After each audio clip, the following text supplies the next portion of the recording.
Welcome everyone to Seneca Studios Open Studios Night for February 2024. Thank you guys all for tuning in. My name is Clifton and we're thrilled you're watching tonight. One of our favorite things to do around here is to bring artists in and highlight them during these monthly Open Studios. So I'm thrilled to introduce you to Kayla Ohlmer and Ryan Kepler, who are here from Tulsa, Oklahoma, and they're going to do some fantastic stuff for us. So tune in. We will be monitoring the chat, so engage with us. You know, we're on Magnolia Avenue. If you're local, please come check us out. Tonight we'll be going until 9 o'clock, so please join us if you're in the area. But I want to introduce you to Kayla. Thank you so much for being here. Awesome work. We're so excited to see you make a wonderful piece tonight. So tell me a little bit about where you come from. Where did you find glass? Well, I'm from Tulsa, Oklahoma. I work at Tulsa Glass Blowing School. And I found glass blowing in a glass blowing studio called Blue Safe Studios in Oklahoma City. I took a class with my dad when I was in high school, and I never stopped doing it. Here I am. Yeah, that's how we do. Once you get in the bug, once you touch it and you see it move, it's so infatuating. It's easy to fall in love. So that's awesome. Origin story. So it's everybody has this moment where they find the material. So we've got some great things in the gallery. I know we're planning on making a piece, a vessel with some flowers on it. We have a great example. It looks like in black. Tell us a little bit about that series and the piece you'll make tonight. So that piece is kind of an extension off of a series that I made when I was in graduate school. I was making these mirrors that had like these really embellished flames, that sort of like a Victorian aesthetic, I guess. And so I try to reevaluate that and make it into more of like a vessel form that had this sort of maximalist Victorian sort of like embellishment and with different types of flowers. And so that one was sort of a test piece, is a smaller piece, and tonight we'll make a larger piece that's going to be all red. Don't do that, it's going to fall. Red on red. And a little bit more flowers, just bigger, better, more things. Cool. They're beautiful, and I'm really excited to see one come together live. There's some other interesting work that you brought with you guys. There's these two solid pieces. Tell us a little bit about those. She two. doesn't have So those two pieces were pulled made up by my yet. partner So Ryan Kepler. He's going to be helping me with the demo tonight, and he made these all hot sculpted glass. They're very challenging, and they're really beautiful forms, and they have a really nice optical effect, which is an aspect of his work that he really likes to consider and kind of work with, is sort of the optics and the effect with light. So that's those. Those are super clean. They're really nice. So clean. I'm sure the video doesn't do it justice. So if you guys are in the area, you should come and see these. The optics, the color, they're really, really clean. Beautiful work. I love And then that. there's reflection. What's this reflection I see? So this is a piece that I made for my thesis show in graduate school, and I just sort of was playing with distortion, with silver, and this is a series of 5 or 6 of these, and I like the contrast between the silver on the outside and the sort of like hidden treasure of gold on the inside, and you kind of see multiple versions of yourself in different perspectives at the same time. That's cool. Awesome work. And thank you for bringing it and sharing it with us tonight. Thank you for having us. Yeah, well, we're thrilled to have you. So, thanks for being here. We're looking forward to tonight. Again, if you're in the area, come down and check us out. We'll be blowing glass until 9 o'clock, and Seneca does a lot. So if you're interested, check us out online. Thank you.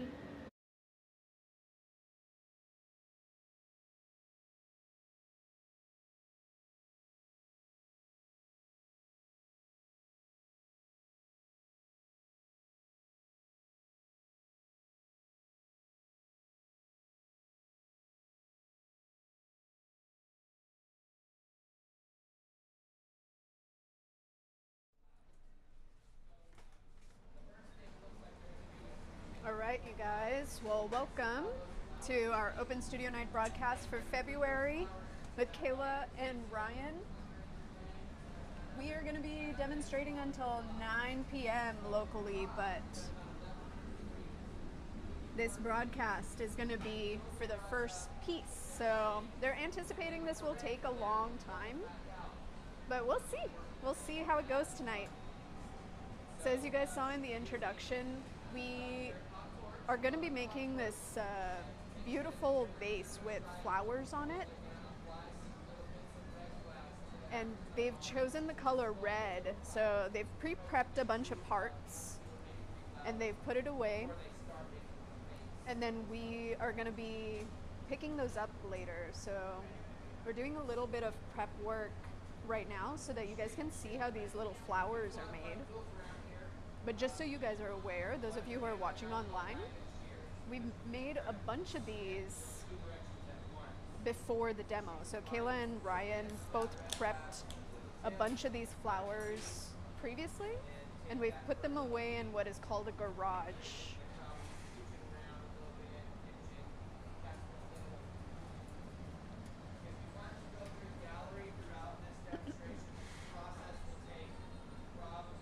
So you guys, we do these demonstrations once a month. Remember that you guys can come over and check it out. So if you're local, do come by and stop by and hang out with us. This is like a once a month opportunity to get up close and personal with glassmakers, and we bring in a number of different artists to work with us. So I hope if you're local that you come by, come hang out. We're going to be having a blast tonight. I can't wait to see what these guys pull together. It's going to be amazing.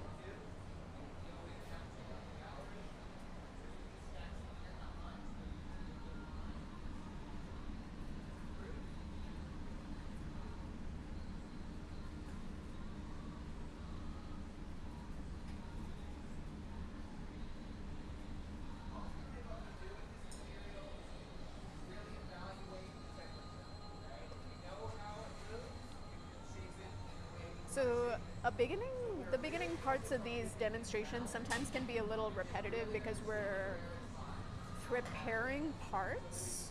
Now Kayla is at the bench. She is sculpting with a hot torch. She's making these beautiful flowers. And Krista and Ryan are helping her out. Glassblowing is very much a team sport, so it's really important that you have great assistance with you. So Kayla is technically the gaffer, the person who is sitting at the bench, who is in control of the entire piece. And then Ryan and Krista are assisting and helping out.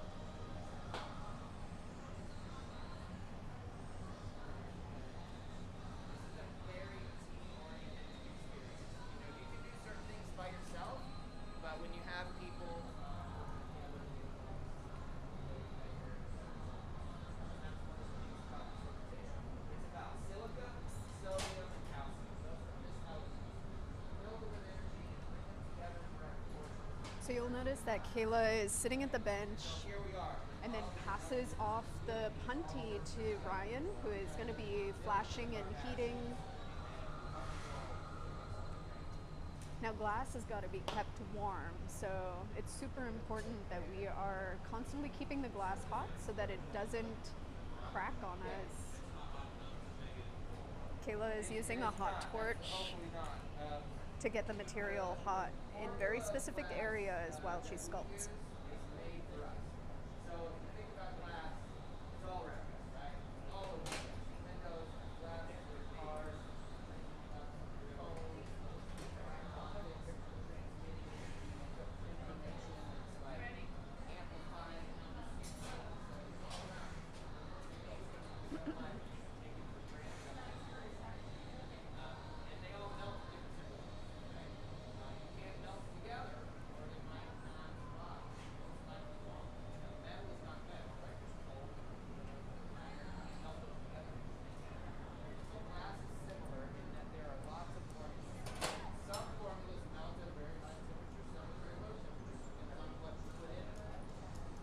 So we're using a pair of mashers to shape the petals.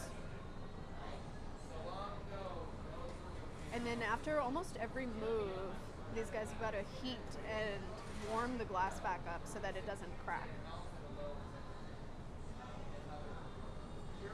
So there's a clear core in the center, and then Kayla's slowly shaping the petals, and we're going to do this one at a time basically. So Krista is bringing over that blob of glass. I know that looks very orangey right now, but it is going to turn into this beautiful Christmassy red color.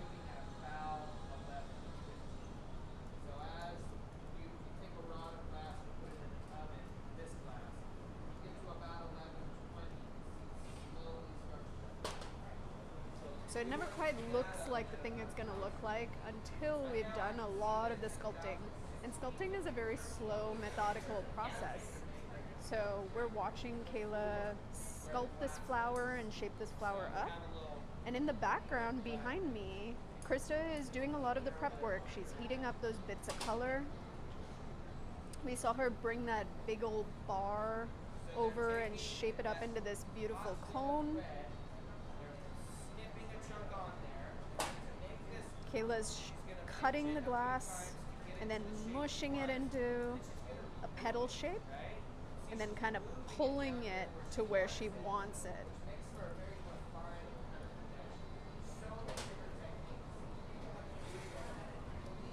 So we've, like I said, they've prepped a bunch of flowers before this demo started. Because as you can see, this is a very repetitive process and takes a long time to sculpt each flower. So a lot of prep work goes into something like this.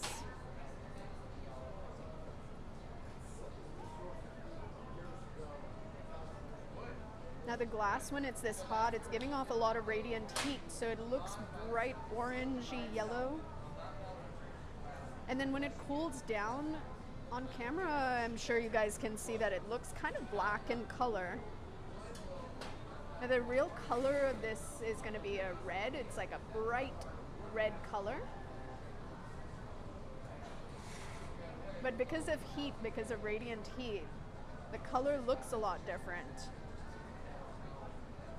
when it's warm. So glassmakers use a bunch of different tools. You'll see Kayla using a lot of different tools.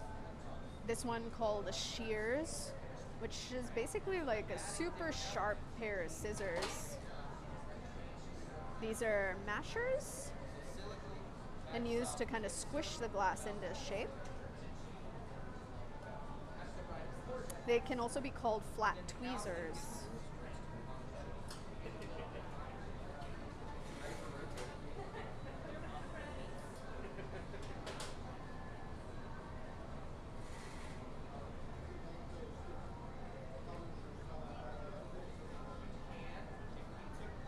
And then these are tweezers, which are used to refine the shape. Now all of these tools are pretty amazing and they all have different functions depending on what you're doing. They're all used a little differently. But very often for sculpting flowers, this is very much a cool way to use them.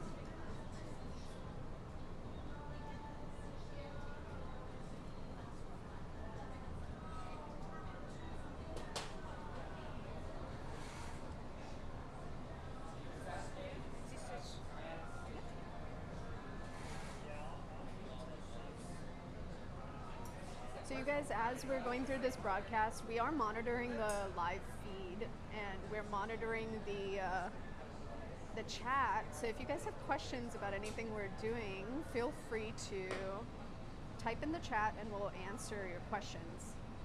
Now, I mentioned that the color is going to be red. This is actually the color that all those flowers are going to be, as well as the vessel that we're making today. It's called Christmas red. So really beautiful, bright red, like a solo cup red.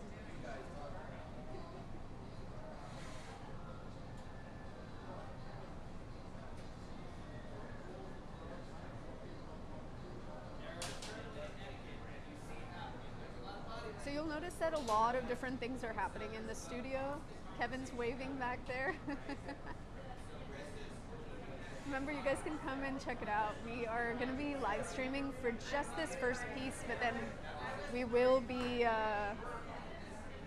continuing the demonstration locally, but you guys will have to be here in person to watch that.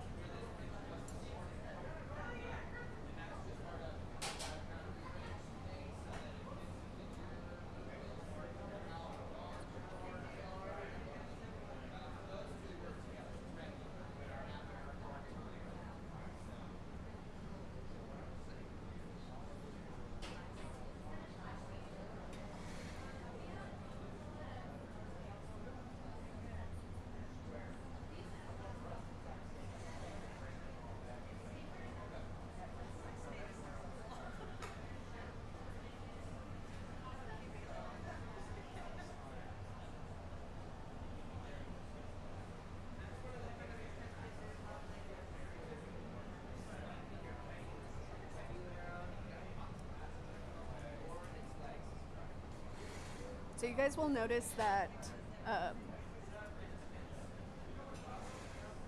Kayla is using a hot torch. Ryan is keeping the glass warm as an overall general heat by doing what we call flashing, which is going into the reheating chamber to try to keep everything nice and warm. But Kayla is doing all of the shaping, and so she's using that hot torch for that reason. Now we've got to keep that flour hot.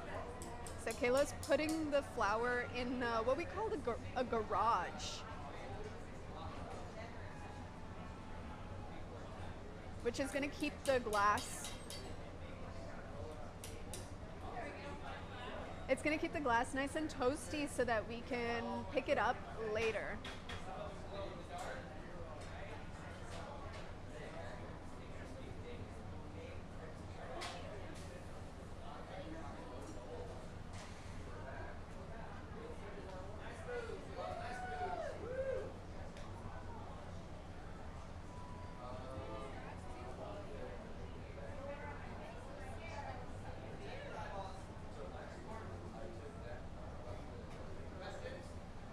So at this point, Ryan is shaping up the rest of that color bar.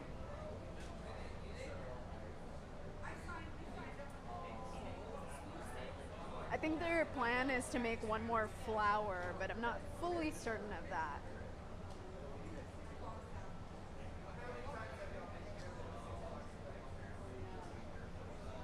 I think that's the plan. This is going to be the center of the next flower. Like a leaf tendril? Yeah. Okay, cool.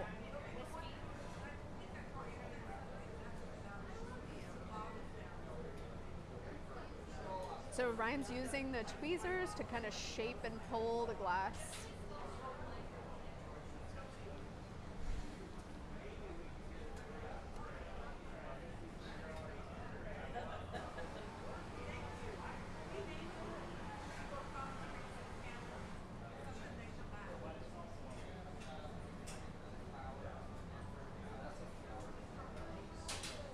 And he's going to pull it into kind of a leaf-shaped form.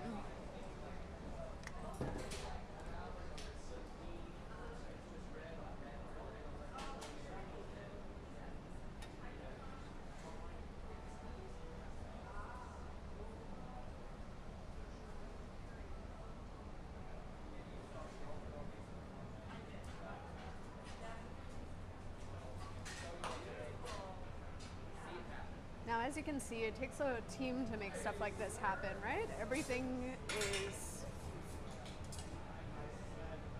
is requiring the participation of multiple people. It doesn't happen all with one person doing stuff,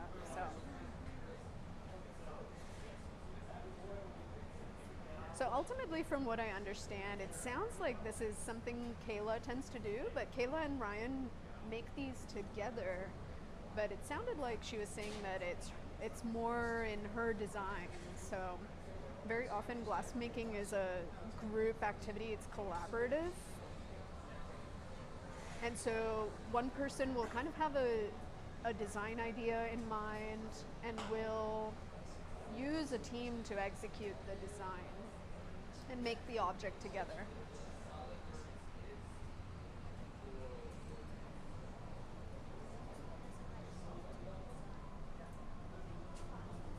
So Ryan's pulling this leaf shape out. And they're gonna do the same thing that they did with the flower. They're gonna put it in the garage to keep it warm. Now, if you guys have ever put cold glass you've put something hot in a cold glass object, or you've put a hot glass object on a cold counter, you know that glass does not like that sudden heat change, and it wants to shatter. And so that's kind of why you see Ryan continuously jumping into the reheating chamber and reheating things to keep it warm. We don't want things to shatter. We don't want things to suddenly change in temperature. And so the reheating is really primarily for that reason.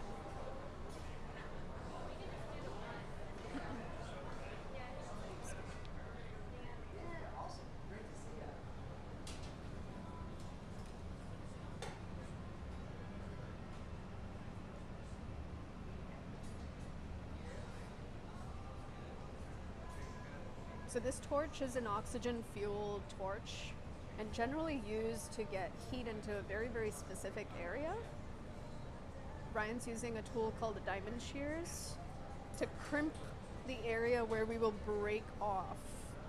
So glass needs like kind of a guideline. You can think about it similar to perforation in paper. It needs a guideline as to where to break. And then generally a little bit of heat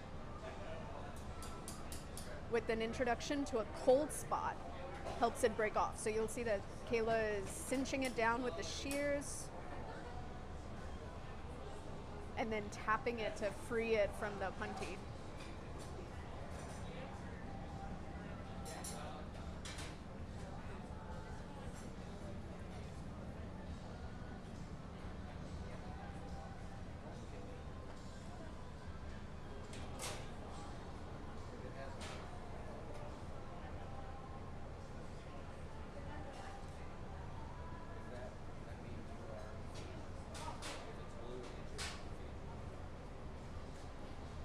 So Krista's gathering up a little bit of glass.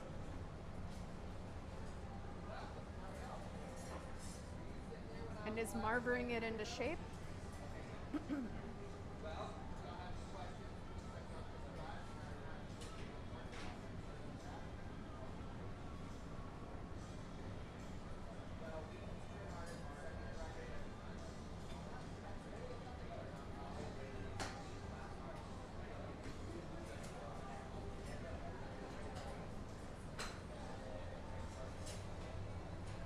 She's gonna pick up a bar of that red color. Now that color looks dark in there, but it is red. It looks kind of black at this temperature.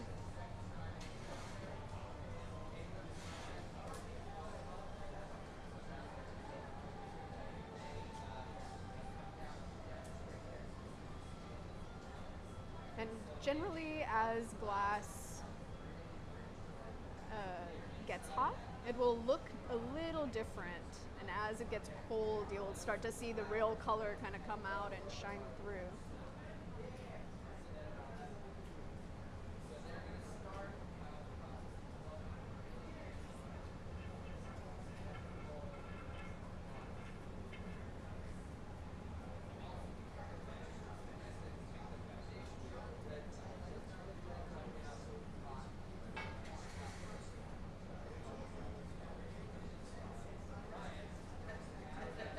So Ryan is gathered out of the furnace. Our furnace sits at about 2100 degrees pretty much all the time. And in general, the furnace is the heart of the studio. So any glassblowing studio that you go to, you're gonna see a furnace most likely as the main part of that studio. So Ryan's actually starting our piece. He's gathered up a little bit of glass on the end. He's shaping it up, and then he's gonna put air into the end of this blowpipe. We should see a little bubble pop out the end. And that's how a lot of hollow vessels begin. Now this glass is very, very little. There's just too little glass on the end of this blowpipe. And so we're gonna slowly be gathering more and more glass on top of that. But the first part of this is gonna be to introduce color. So you guys saw Krista gather up that color bar. She's shaping it up on the marver. So at this point it looks red, but what you're seeing is the radiant heat coming off of the glass. But this is going to be that beautiful cherry red that we were looking at earlier, that bar of red color. And Ryan has prepped this bubble, so the next step after this is going to be to drop what we call an overlay onto that bubble.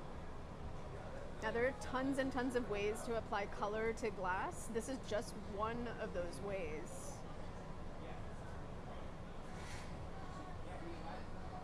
Krista's got to heat the bar and shape it.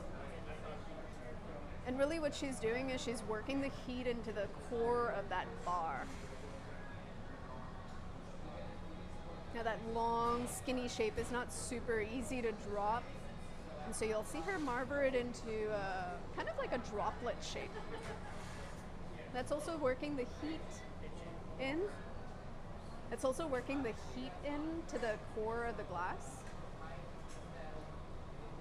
which will make it easy to cut through.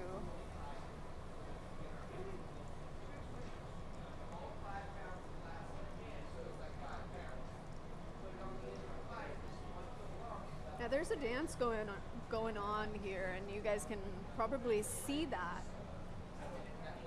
All of the glass makers are kind of paying attention to temperature, to heat, to shape.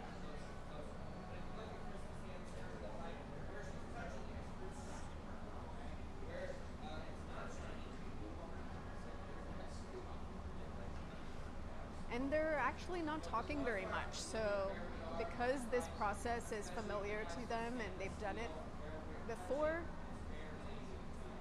when someone says, oh, I need an overlay, the other glassmaker assistants usually know what that means and know how to shape that thing. Of course, there's always personal preference, but in general, glassmakers have an understanding of what the other person needs.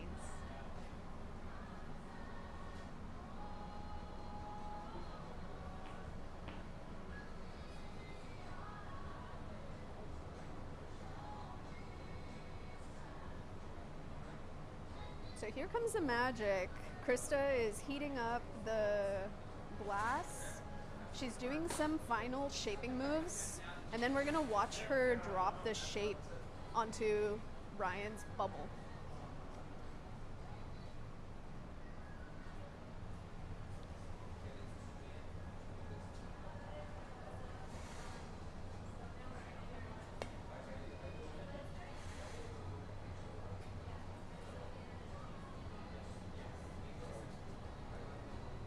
So Ryan's ready. He's got the blowpipe up in the air, which means he's expecting that Krista is probably very, very close to the right shape and coming up close to the correct heat to drop the glass on.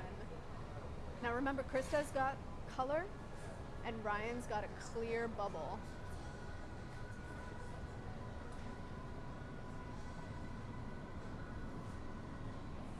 And so this is just going to be a way of like kind of applying the color right on top of the bubble.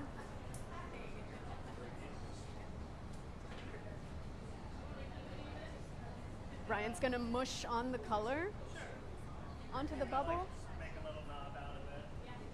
And then his goal is going to be to heat and push that, stretch that color all the way around that bubble that he's got. So he had this cold bubble and the glass color went on pretty nice and toasty, which means there's a heat difference between the color and the bubble. And so what it's going to allow for is that color to heat up and stretch over the bubble and give the bubble a nice thin layer of color all the way around.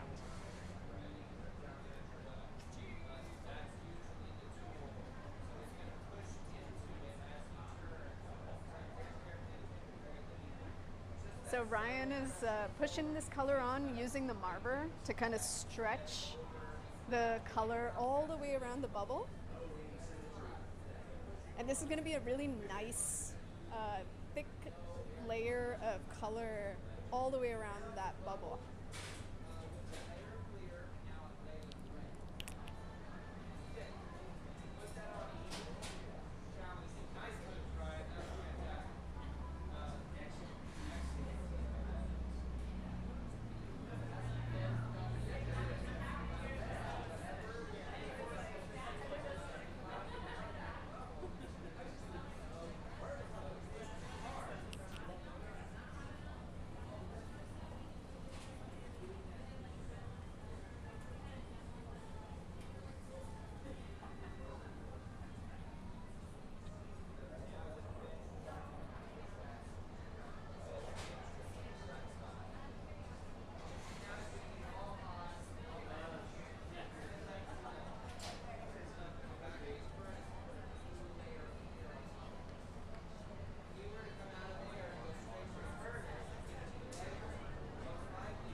So most vessels are going to start something like this. They're going to start with a bubble with some sort of color application. In this case, it's an overlay. That's what Ryan's got going on right now.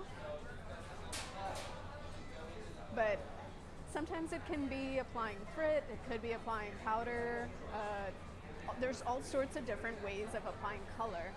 This is one of the more simple versions of applying color, and we're going for like kind of an even color throughout the piece.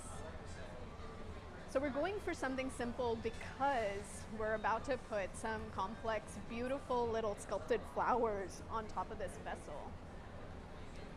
And so the overlay is a really nice way to keep color application nice and simple.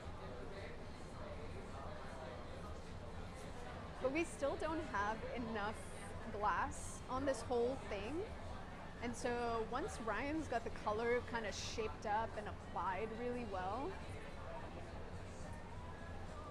his next step is going to be to actually add more mass, like add more clear glass to the outside of this bubble. So I think we're kind of at that stage right now. Ryan's got it shaped up. He's going to perfect it a little bit, round it out. And that nice round shape is going to allow for us to gather some clear glass over the whole thing without trapping air.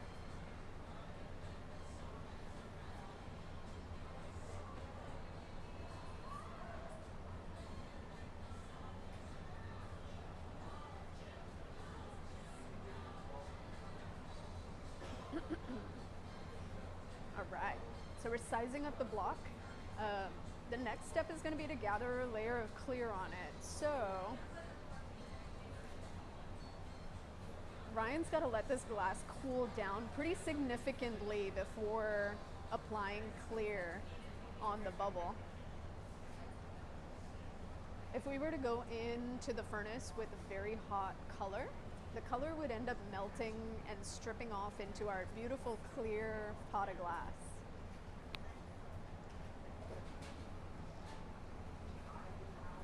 So again, our furnace sits at about 2100 degrees, and in there we keep a big pot of clear glass that stays hot pretty much all the time. It's kind of nice because it allows you to add clear glass and add volume to whatever you're working on without worrying about color.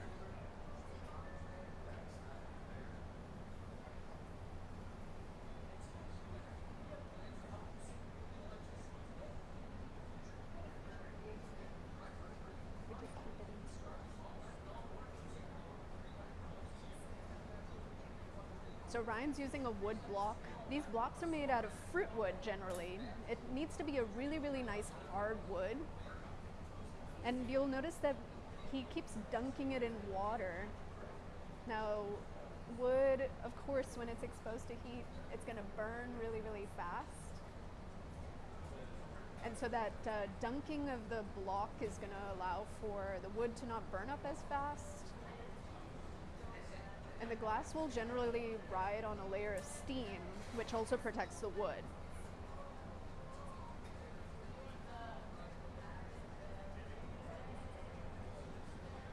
So you guys don't forget, we're going to be demonstrating for a while. We're only about 30 minutes into this demonstration, and we're going until about 9 p.m. So if you live local, if you're in Fort Worth, we're down on Magnolia Avenue, and the best view is always in person. So hopefully you guys will come check us out. There's only so much we can really show you guys on our live stream. All right. Now you'll notice that Brian has moved from a block to a newspaper. It's a piece of paper, which is, I think, I want to say probably most glassblowers' favorite tool. It's just a folded up piece of newspaper or newsprint. that once it's wet, it kind of acts like the block, except you can shape it with your hand, which is pretty cool. Now Ryan's at this point where he's got some volume on the bubble here, but he doesn't have enough. So he's letting the glass chill out, and I bet he's gonna be gathering some more glass on top of this.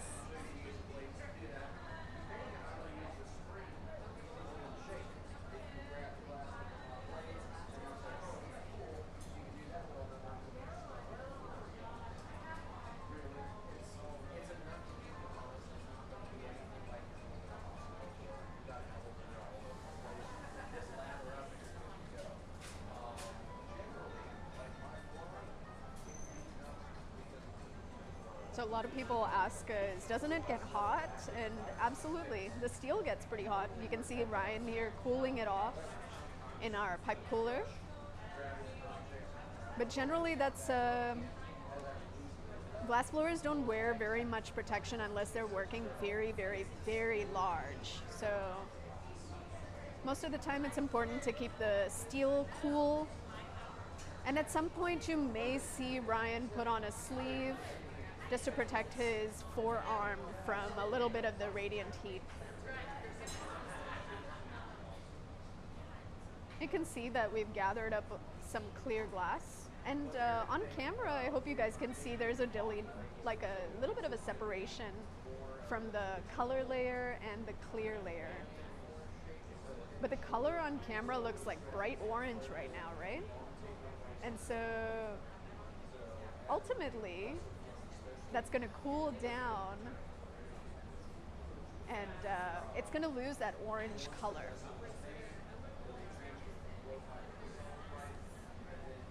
So that orange is really just the heat that we're seeing.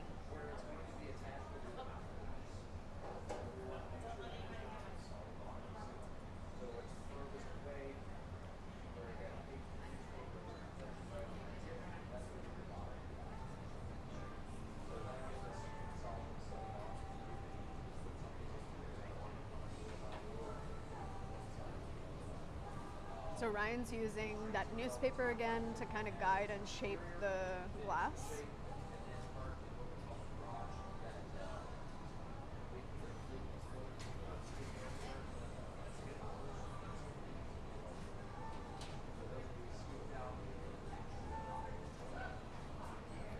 And now you'll see he's putting on a sleeve to kind of protect his forearm. So this is about as much protection as most glassmakers use when they're working at this size.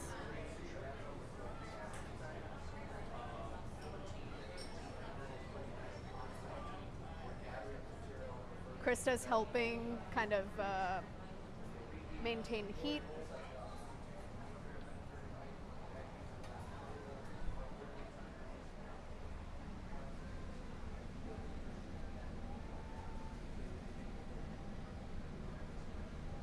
And you'll notice that he's using these wood blocks again to get like kind of a Q-tip shape. That's what we're going for. The Q-tip shape is pretty important for shaping up the glass and forming it into a vessel. So that's going to be the shape, kind of like the base shape that we're going to start with.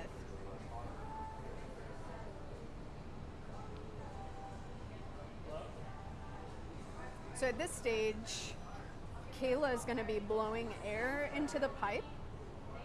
We've worked the heat into the center of that bubble. Krista is going to be taking some flashes and getting the heat to go all the way down into that mass. Now there's a delicate balance here from this point. You don't want to get the glass too hot. It shouldn't be kind of goopy and very liquidy so that it loses its shape. But also if it's too cold, it won't move at all. So it's super important to understand heat, gravity. You can see that Ryan's using gravity to kind of lengthen things. He's using the wet newspaper to shape as Kayla is blowing into the end. So when you guys walk into a glass gallery and you're wondering, like, how is that made? A lot of glass vessels start this way. They start on a blowpipe. Air is pushed into the glass through a hollow tube of steel, and then it's shaped at the other end by the glass maker.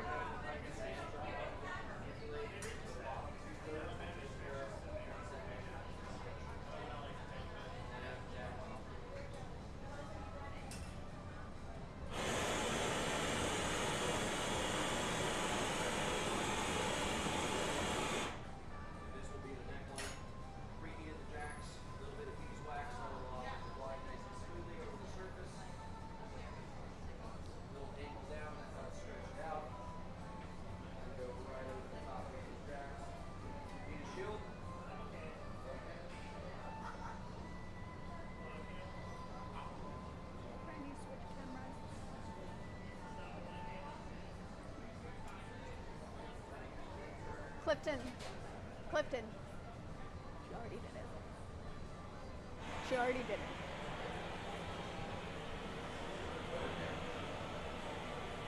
So Ryan is torching the moil, which is basically the connection between this glass bubble and the steel pipe, the blowpipe.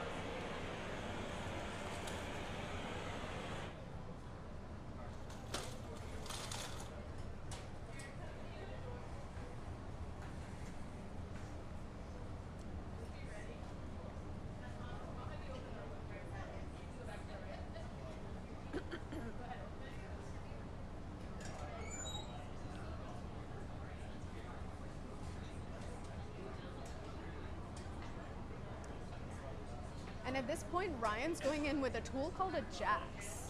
The jacks are used to make a constriction.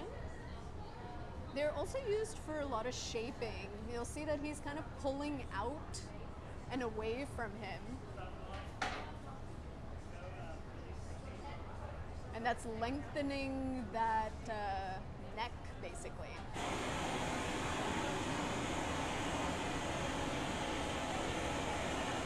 So we're using gravity to pull and shape this neck. This vessel form is gonna have a neck. Welcome everybody. Thank you guys all so much for coming out. I want to give it up for our featured artists, Ryan and Kayla here from Tulsa, Oklahoma. Everybody give Ryan and Kayla a big round of applause for their work tonight. As you can probably tell in this moment, this is quite a team activity. This is all about working together. Within the glass-making tradition, collaboration is so embraced. It's such an important part of making things. So, Krista Westbrook, right here, everybody say hi, Krista. I love the way it does, very pageant-esque in here.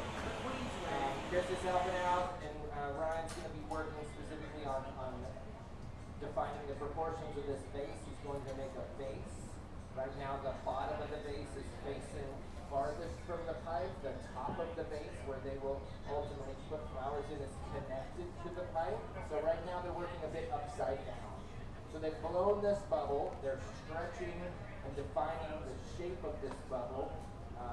And it's a constant dance, right? We gotta keep it hot, we come working at the bench. We keep it hot in the reheating oven, we work it at the bench. So Erica, over here in the yellow, what's up Erica? Nice moves on the doors. Erica is opening and closing the doors so that we can get in and out of there safely. And you can see the stuffer's moving. We've got to keep it turning. And they're working efficiently, keeping it hot, keeping it balanced. And we use all kinds of tools. We use metal tools, we use wooden tools. The tool in Ryan's hand right now is actually a piece of newspaper.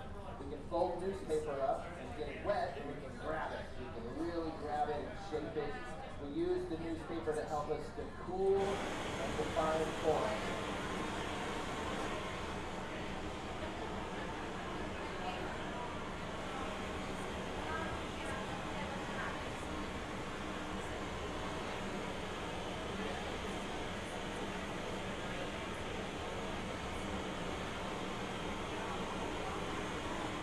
I don't usually like to talk over the torch. That is the fluffy torch. You can see it's quite fluffy.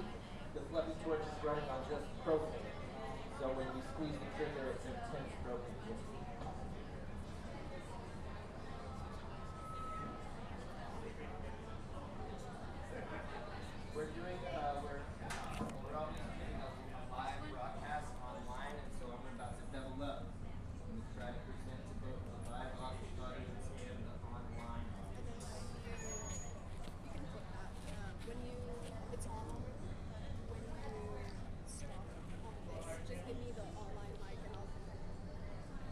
Thank you, Jean. Jean Fernandez, everybody. Jean is our visiting artist and residency coordinator. We do a lot around here, and it takes a team, and Jean is specifically here to help us to engage artists, to bring people to town. We do non-glass artists in residency program. We do established glass artists in residency program. We have aspirations to do artists of color and BIPOC residencies and all kinds of wonderful things to be more inclusive. I guess I should hook this mic up too, huh?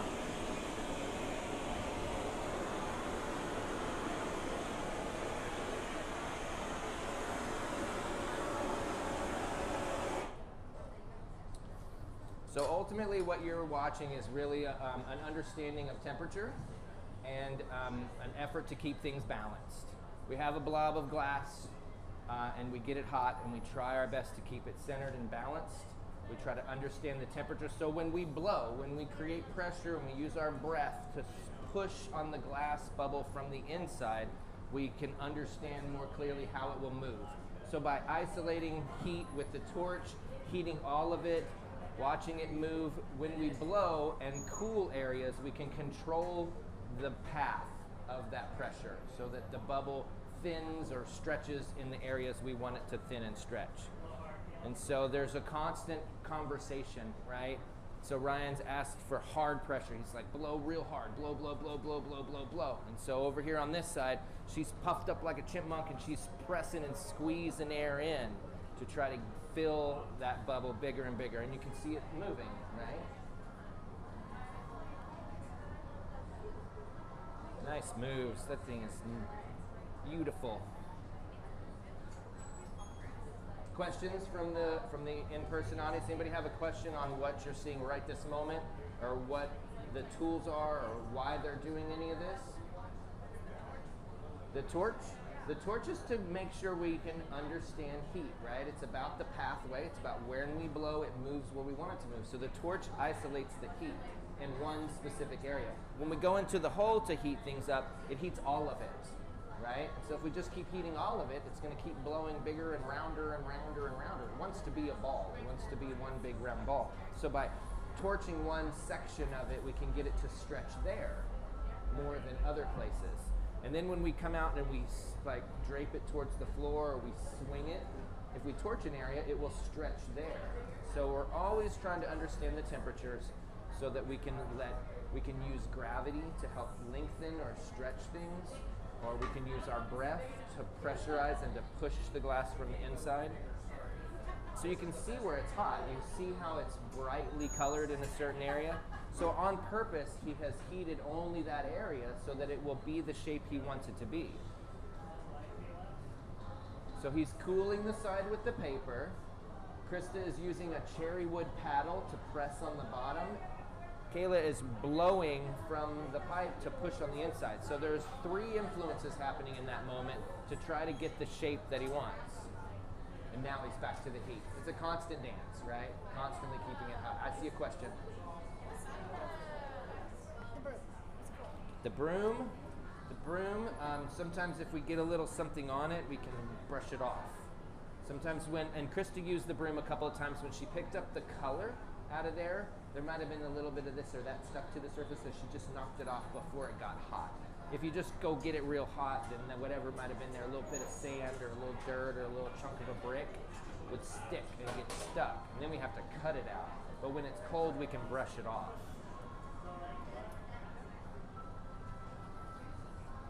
Looking good, team.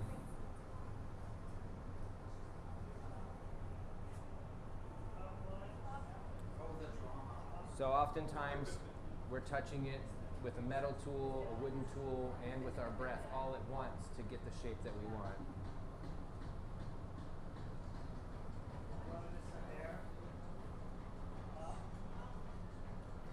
So he's touching the very bottom. Ultimately, that's the bottom of the vase. That's where it will sit on the table when it's all said and done.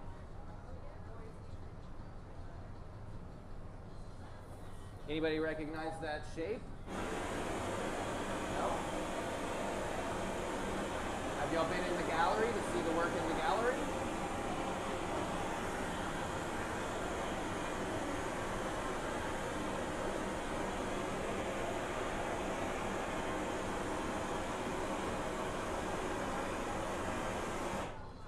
Ryan's got 2 pieces in the gallery that are his that he made, and one of them is a similar shape, but it's quite different than this piece because it's solid. There's no bubble at all. It's just a solid piece of glass, and it's transparent. It's kind of this aqua-y, deep aqua blue.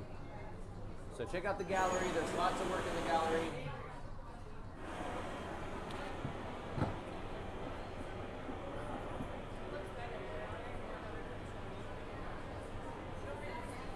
Again, I can't thank you guys enough for coming out to our Open Studios Night, February 2024. We do this the second Friday of every month. So if you are interested in seeing people do these kinds of magical things, come see us the second Friday of every month. Next month, the artist is coming up from, I think, Houston, and the following month in April, there's someone coming from Miami. So we bring people in from all over the world to come in and present these free demonstrations.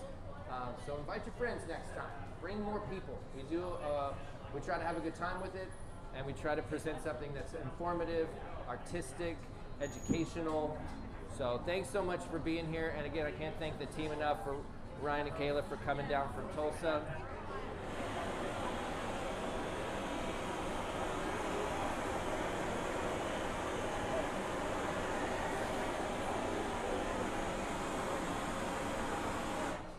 Okay, so if this is the bottom of the vase, then the top of the vase must be over here attached to the pipe.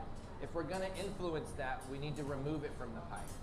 And so Krista has got a solid rod, a solid steel rod, and she's going to gather a little bit of clear glass out of the furnace and prepare the punti. There's a lot of interesting terminology around here. We use a lot of Italian terms because of the tradition of Italian glassmaking. And the punti is a point. So it's a little bit of glass that's shaped up like a shallow point, and they're going to attach that to the bottom. They're going to stick it to the bottom. And when they stick it to the bottom, there's going to be 2 pipes stuck to this piece. And then they're going to break it off the pipe. So it's weird to say this, but everything we make, we break it more than once, probably 2 or 3 times. We're going to break it free of the pipe so that we can attach it to this punti that Krista is making. You can see that's nice and hot. She's shaping it. She's pushing that clear glass around the steel, and she's trying to put it around that steel in the nice even proportions and create a nice little point. The connection happens at a very specific temperature, right? Again, back to the understanding of temperature. If we stick that on right now, it's going to fuse on there. It's going to stick, and it's really going to be on there. And then when we decide to remove it from the punti, we might crack a hole out, or we might leave an extra chunk on the bottom. And so they're going to make this connection at just the right time. And so they're both evaluating the temperature right now, and they're taking it into the heat to keep it just the right temperature, 1170, 1150. And then Krista, who's cooling the pipe, is watching hers cool off, so that when they make that connection, it's strong enough not to fall off on accident, but weak enough to come off on purpose when the time is right.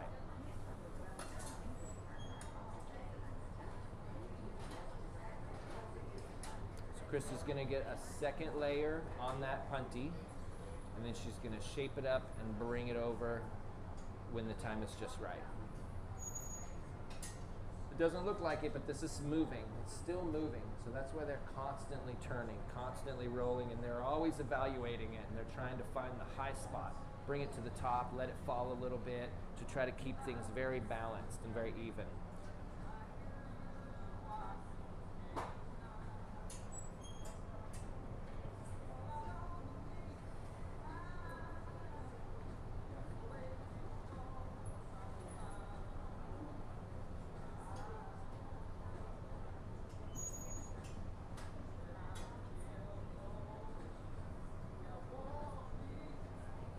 So I said a moment ago, there's a lot of Italian terminology that we use. Like some of these tools are funny. It's called the soffiette, the Sophie. I don't know why it's called that, but it's an Italian term. Sometimes we can blow on it or add air in certain ways. All of these tools have Italian, terms that go with it.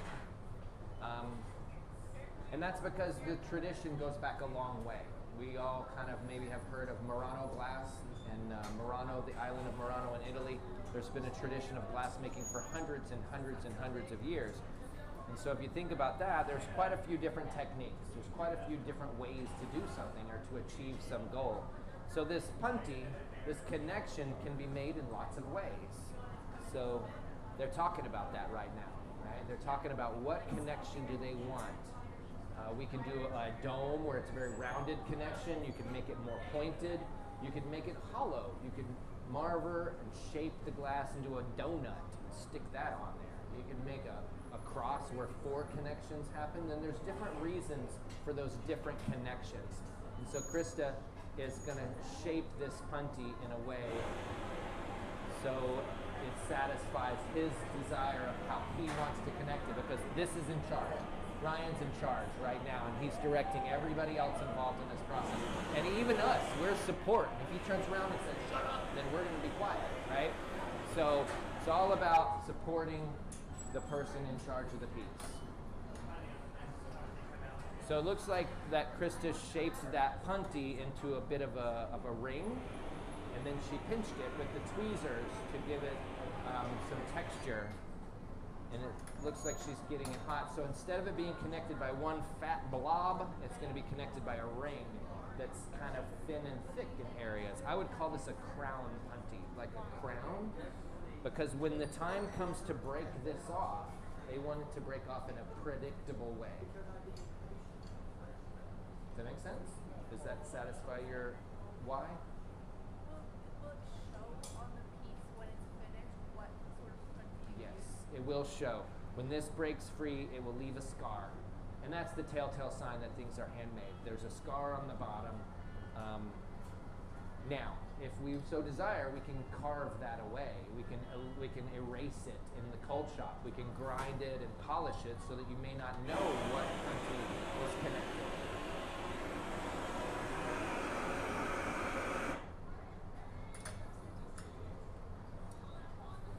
So when the time comes to break it, oftentimes we'll add a little bit of stress on purpose. We might put a little drop of water somewhere so that when we tap the pipe, it breaks in a very specific place.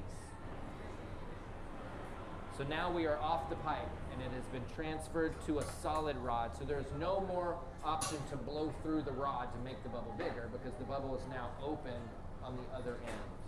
And so they're going to open that up. You can see now he has access to the top. We have one moment in this scenario where the punty is still hot enough to make some adjustments. So if it's not running as true as we want, we can grab it, we can push it, we can nudge it around to try to straighten it out or to even it so that it's rolling the way that we want it to roll.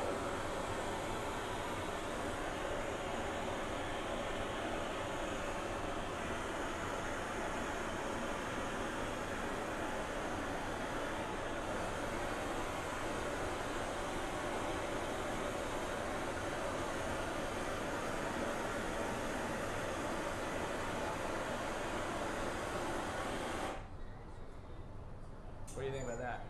That's weird. It's interesting. Lovely, lovely shape. I love it.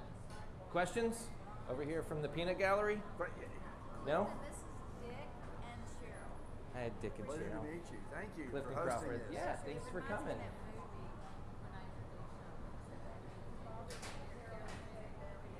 So it's that constant dance back to the heat to keep things hot, and how deeply we heat it can change what is hot, right? So Krista's kind of out in front right now so that the lip, the opening of this bubble is getting hotter and hotter, but the body of the vessel isn't. So she's gonna come out, you can see that the end of this is heated.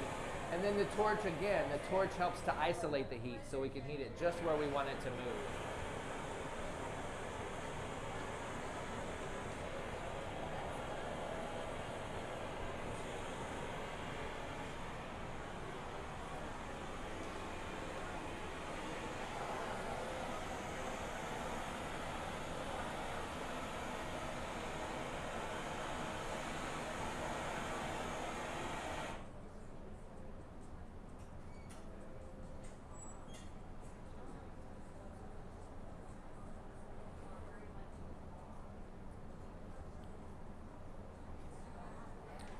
thank everybody who's ever supported Seneca Studios. We're a nonprofit. We rely on donations. We get a lot of grant funding. There's some sponsorship. I want to thank Topo Chico. Topo Chico. If anybody wants a Topo Chico, there's some in the gallery. Some lime ones in there too. So I want to thank Topo Chico for their continued sponsorship. I want to thank the Texas Commission on the Arts, which supports this program, the City of Fort Worth and Arts Fort Worth for their support over the years, the Ann L. and Carol Green Rhodes Charitable Trust. A portion of this presentation was brought to you by the R4 Foundation. Thank the R4 Foundation. That's a mouthful. And so many others out there who have helped this organization to fulfill its mission of bringing glass art to the community. We do it in a lot of ways. This is our first ever program that we started 13 years ago. For the last 13 years, on the second Friday of every month, we've been in this room highlighting an artist, elevating an emerging artist, and introducing this community to what great glassmaking looks like. So, thank you guys all for being a part of that.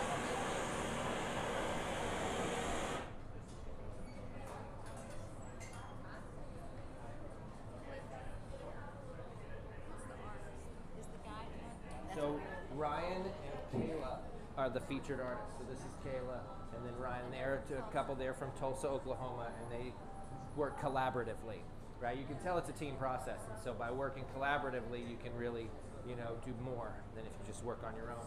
So they have a body of work that they've been doing together. They have their own specific work that they do sometimes, but I think that they're driving down this road of together work where it's a couple working together. Now, are the people helping your people, or are they trying Yes, so the rest of everyone else here, it was Seneca Studios people.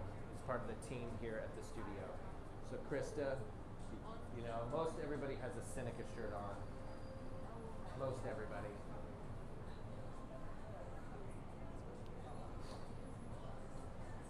So you can see that Ryan has opened that a little bit. He's grabbed it with the tweezers and tugged on it a little bit. He's actually squeezing that top, and as he squeezes, he's pulling to help straighten things and to extend the neck of that vase. And then more heat.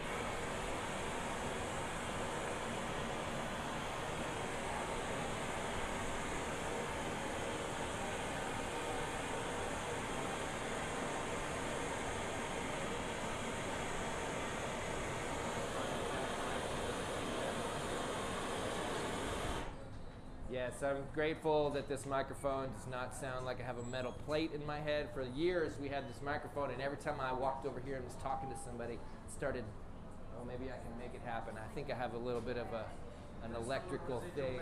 There's a little residual plate in my head.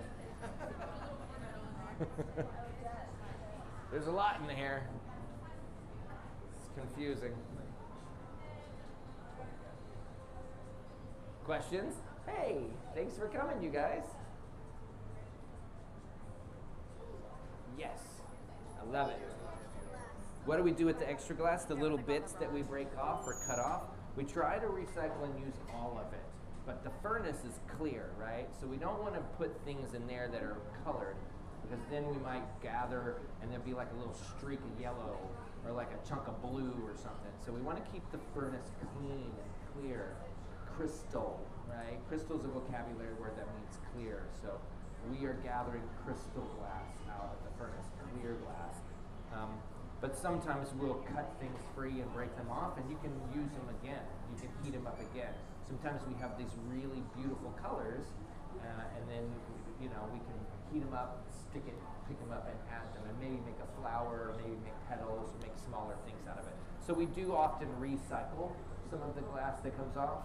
But then there is some that breaks free. The pipe has a little bit of metal stuck to it that we don't want to use anywhere. But ultimately, if you take all the leftovers, if we just took everything in the gallery and we smashed it into little pieces, and we put it into a furnace and we melted it, it would most likely turn blue. Because some of the metals would burn away, other metals some of the impurities might be absorbed, and it usually makes a weird steel kind of denim blue. So that's kind of usually the worst case scenario. If we want to just recycle all of it, it'll turn blue. So you can see Ryan has extended this neck. Now that he's on the punty, he's opening.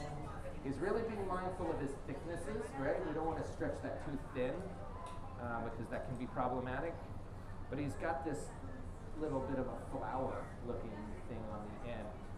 And he most likely will break free that last little bit so that the lip of this will be a little cleaner. But you can see he was really pulling on it right there. He was really giving it a tug to stretch that taller, keeping it very centered and very, very balanced. Nice moves, Ryan. Fantastic. That's a very difficult shape to make, and he makes that look very easy.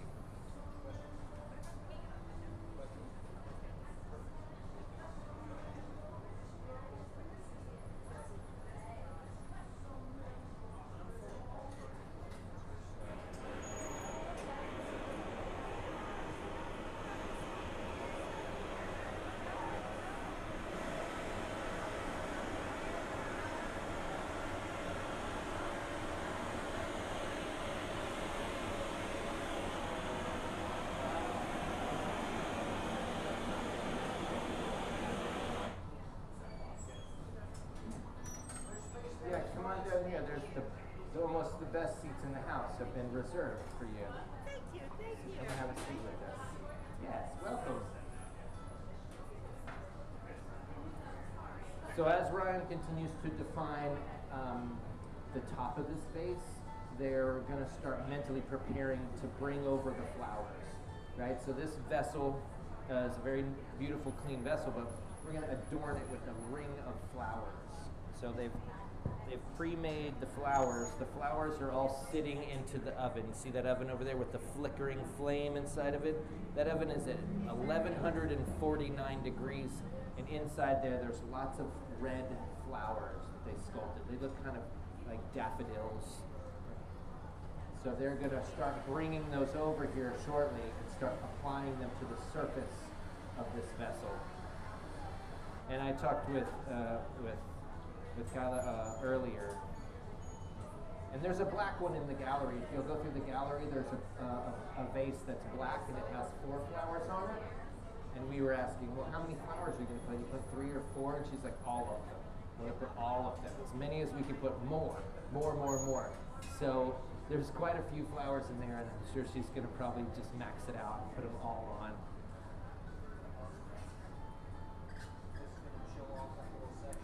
So we control how we heat it, and we control how we break it. So in that moment, he defined an area that he wanted it to break. And he cooled it with the steel tools, and then they tapped it, and it broke. Now that's problematic at times, because when you break it, there's no going back, right? And when you have multiple connections, the weakest one will break. So you need to know when you tap it that the weak link is going to break.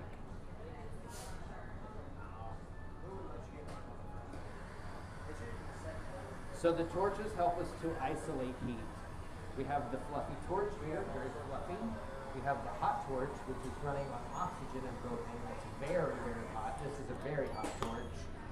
Right? It's something you can turn up dramatically. And then this is a MAP gas torch. This is similar to the fluffy torch. It's just smaller.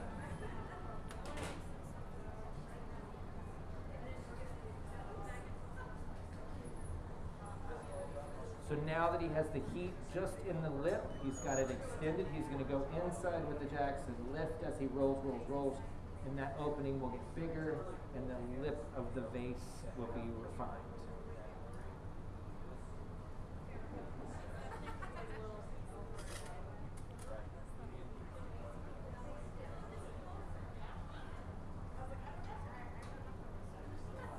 So the question often is, well, is it done? Is it ready? And they become subjective at this point. We could go back and forth many times, making that opening bigger or smaller, or changing the shape, and it's subjective. Like, I think that's a gorgeous shape, but he might want that more open or more broad. They're taking a good look at it. No, there's a bubble that's very hollow, yeah. So it's a hollow bubble that they blew bigger and bigger and bigger. and then shaped it into this form. So the thickest part of that bubble is probably maybe 1/4 of an inch. So it's relatively thin through the neck, certainly through the neck because he really stretched it. So now it's a matter of really managing your heat and getting these flowers fused and stuck to the surface without destroying the shape. It's a beautiful shape and they're going to stick a bunch of flowers on it, so you really have to watch your temperatures.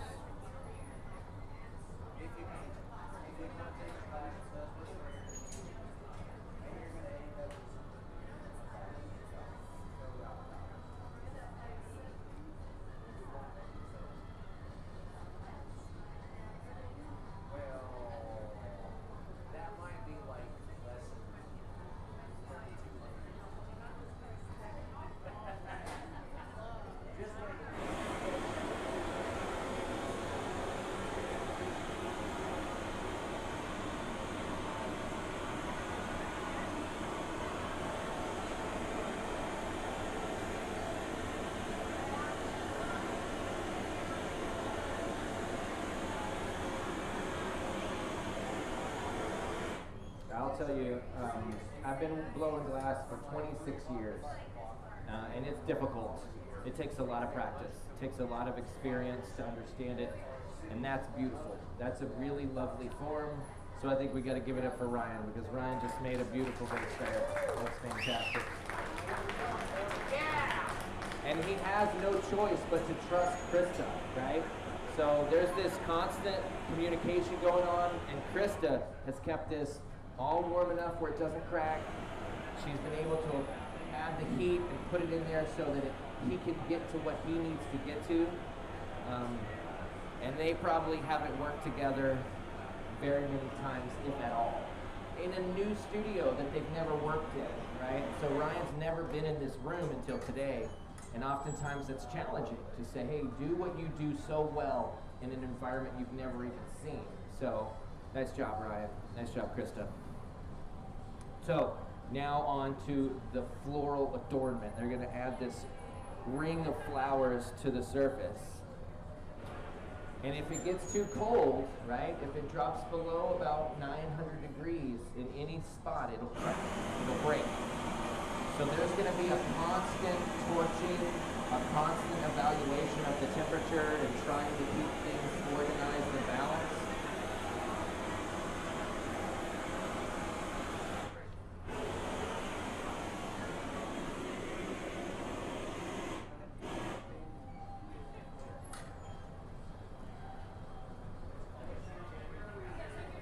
So the dance will continue for quite some time. Back to the heat, keeping it hot enough not to crack, but not too hot to flop around and distort and tear up the shape that they've defined.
I was thinking really hard just then. It truly is my mind. It's so weird. I have a weird electrical thing. If I stand under a street light and I think really hard, it will turn off. I don't know what's wrong with me.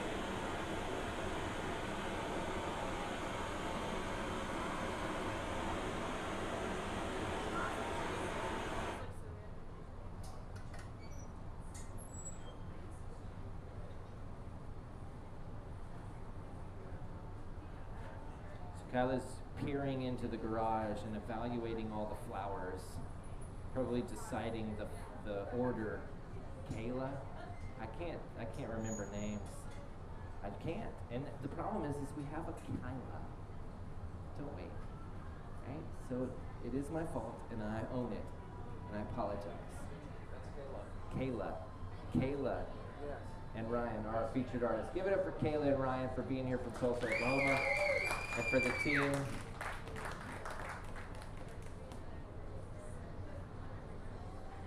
I can't remember my own name, Gene. Sorry.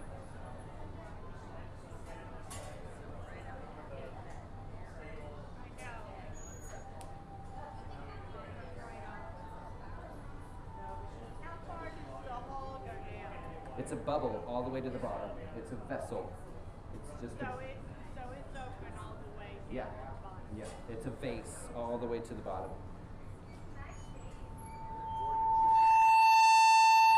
Go that way. Yeah. Probably ought to take the mic off for a minute.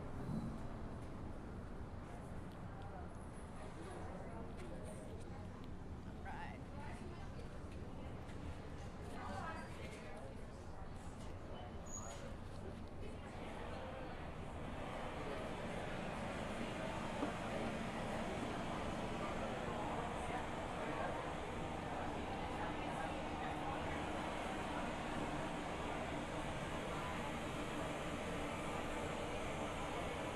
All right, you guys, so the form is kind of there.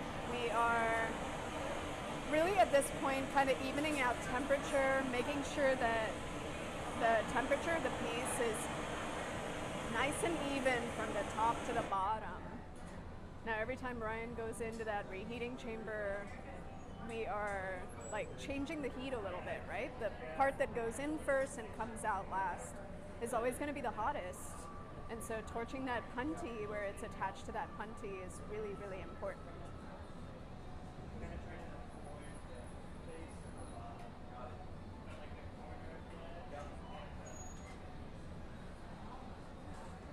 So the fun part starts now.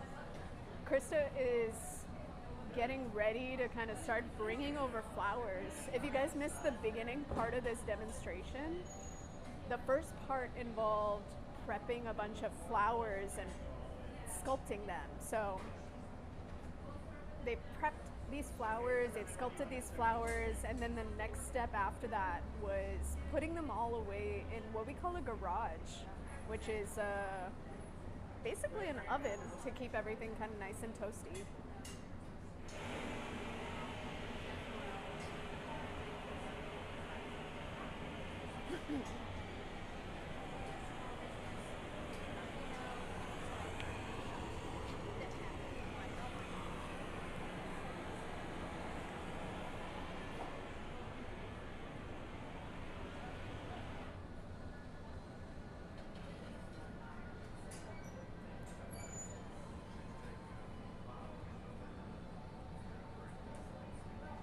So we've got the base form complete. Those flowers that were put away in the garage are going to slowly be pulled out and attached to this form.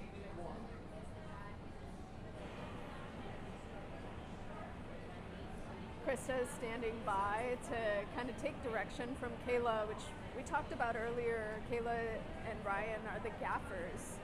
They're the main people kind of sculpting this piece. And so they've got assistants who are taking direction from them.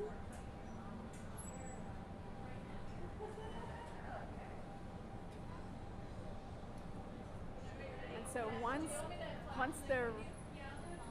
they're ready, the flowers are going to slowly be brought over.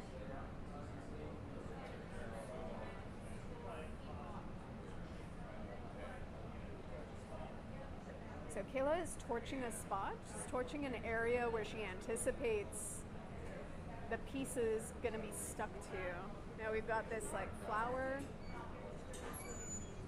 that is going to be being brought over, but Kayla is sighting a spot with the torch.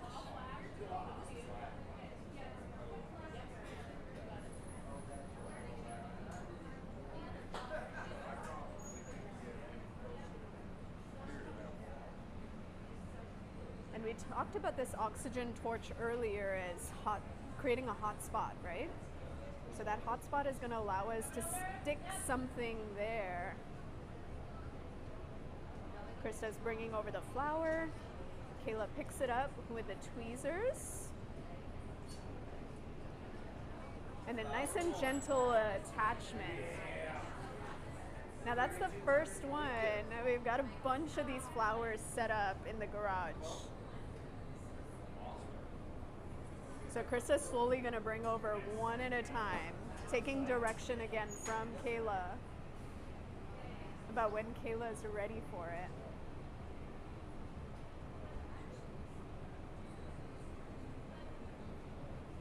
Now again, you guys can see on camera, this piece looks pretty dark. It looks like, it's like kind of black in color almost, but the color they're working with is a beautiful, like bright Christmas red. Kind of like the solo cups that you're seeing in the camera.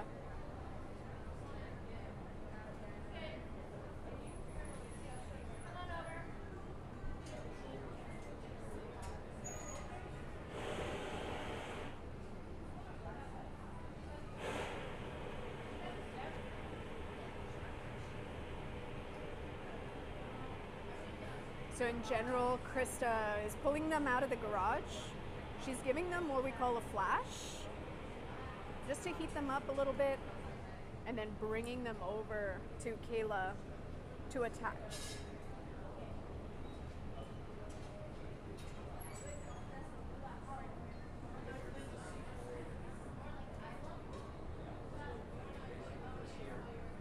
Now Ryan is flashing in the intermediary because we've got to keep that piece warm, so you'll see him go into this reheating chamber kind of over and over to keep the heat of the piece. It takes a while to get a sense of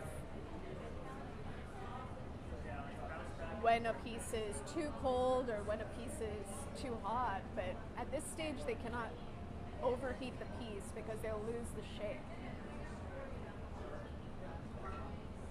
So this part gets a little bit repetitive, similar to if you were watching our broadcast at the very, very start and you watched the process of sculpting.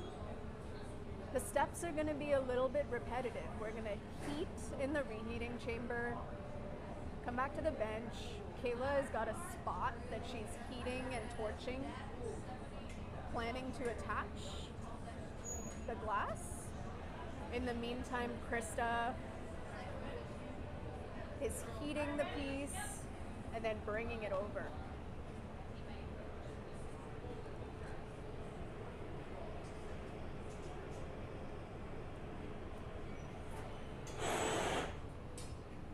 So although this seems repetitive and really easy, it's actually very difficult because it requires a lot of timing and a lot of coordination. So Ryan's watching the heat of the piece, making sure that it doesn't get too cold.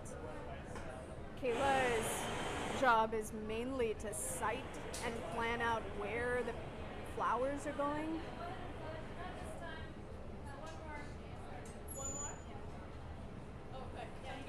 And then Krista's main job is to bring the flowers, so to heat the flowers.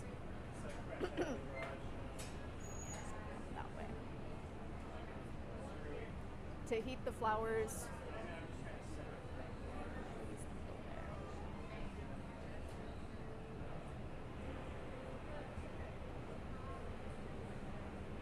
So there's a lot of team effort kind of going on.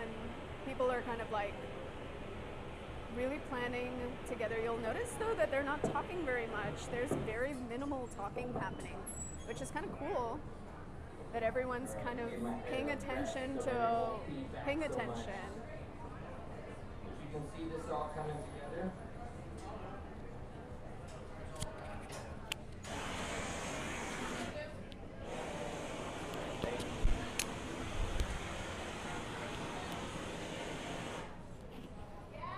All right. I'm back on the mic. So you can see this all coming together. There's a lot of moving parts here, right? And it's really all about temperature. If we allow this to get too cold, it might stress out and crack. If we allow this to get too hot, it might fall off center and become out of balance. Cool, if you want me to move some of those over, let me know. Move some over where you're bringing one. And so there's quite a few flowers. They made the flowers earlier. They brought a bunch of flowers with them from Tulsa. And then they made some more as they were preparing and getting used to the studio. And so you can see they're isolating the area where they want to add the flowers, and then at the right temperature, they're fusing them together. Now, that was a very balanced shape, right? That shape was very symmetrical. And so when you start adding weight to one side or the other, it can easily throw it off balance and cause that perfect shape to distort. So temperature is critical in pieces like this. They're going to continue adding more and more and more flowers to this, and you've got to try to manage how they keep things balanced and oriented. So they added some to one side, some to the other, and they'll probably continue that to try to add them in a balanced way. If he's losing heat by looking at it, or Yes, is it a time? that's a good question. How do we identify the heat in these moments? And so it's a timing thing for us, but we also have to be ready to adjust. If the wind picks up and he feels a breeze across his cheek and his neck, he'll go heated sooner than if he didn't feel that. So there's a lot of subtleties in all that we do here to understand the temperature. And Kevin on the torch can add a little bit here and there if he needs it, and he'll point. And there's constantly this communication that's happening. Where does Kevin need to torch it? When does Krista need to bring them next flower? You know, yep, you hear it. There's little chirps, there's little clicks, there's little barks, there's interesting terminology in here. Oftentimes it's body language, but you can hear that it is also some little clicks and pops and snaps sometimes.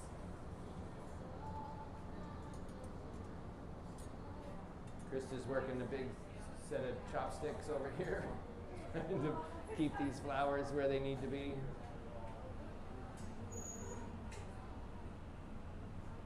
And then that connection and making sure that it's nice and stuck.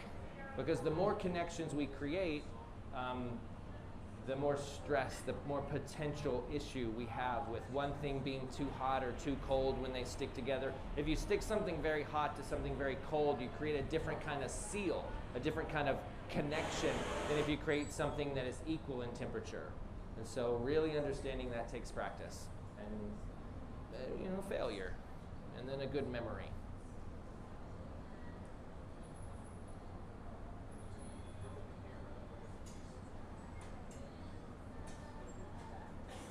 So Krista is coming out to heat of new flower in the moment that Kayla is heating a certain specific spot. Kayla. And then grabbing it with the tweezers and placing it where we want it. After this one, we'll do that big one. Move it up on the.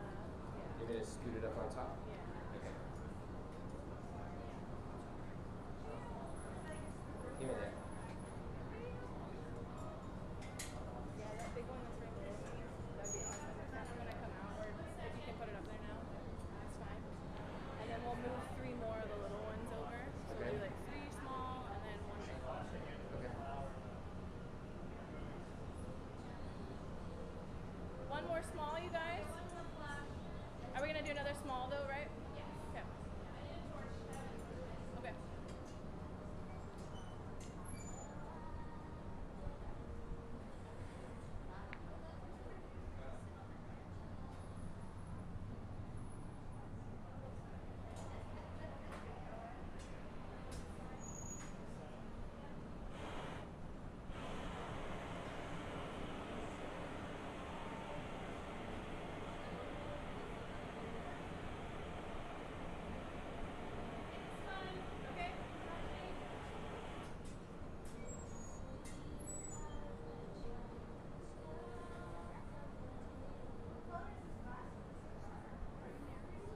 Yes, I'm still narrating. Sorry, does anybody have any questions? as we continue the application of colors. Yes, sir? Are the temperatures the same in each of the kilns? The temperatures are not always the same in the different ovens. The furnace here in the middle of the studio is very much under control. We can tell you exactly the temperature because the computer is monitoring it. That one, not a very smart thing. It's just on. And it slowly gets hotter until we open the door, and then maybe it gets a little colder. So we have to use our eyes. We use the color of the glow to help us understand how hot things are. So this oven here has no thermometer telling us what temperature it is. It's just based on our eyes and how we watch the material move. For the most part, we train ourselves on how hot things are based on the glow and how hot it moves. Now we can look at the way the steel is glowing sometimes. We can look at the way the glass is glowing sometimes, but blue glass looks very different than green glass or yellow glass or brown glass at the same temperature. So it takes a lot of practice to really see the heat. We mostly judge it on the clear and the movement, knowing how thick it is, because if it's thinner, it's going to move differently than if it's thicker. So we have to know in the moment how thick it is, evaluate how it moves to understand the temperature, always evaluating the color.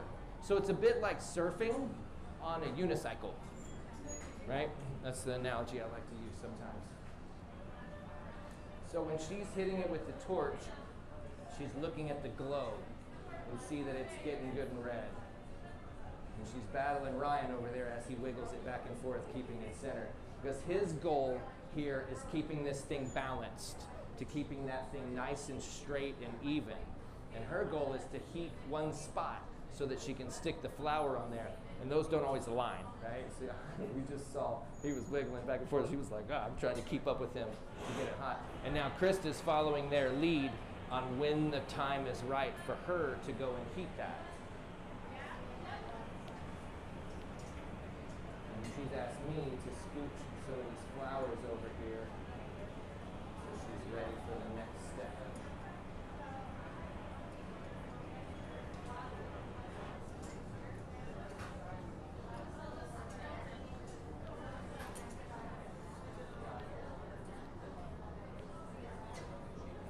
I'm gonna see what she wants to do next. Yeah, we'll let just reset. We'll just move some over.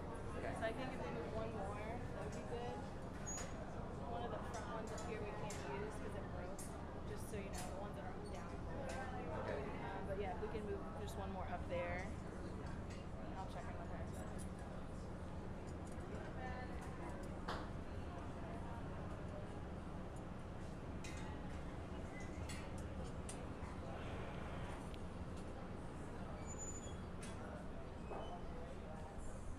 What do you think?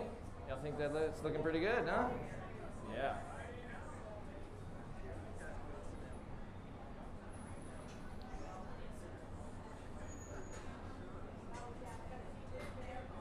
Wherever you put it, just make sure the cat doesn't jump up there. Hey, if anybody over here wants to get a closer view, there's some seats right up front. If you want to go sit over there a little closer, y'all go right ahead.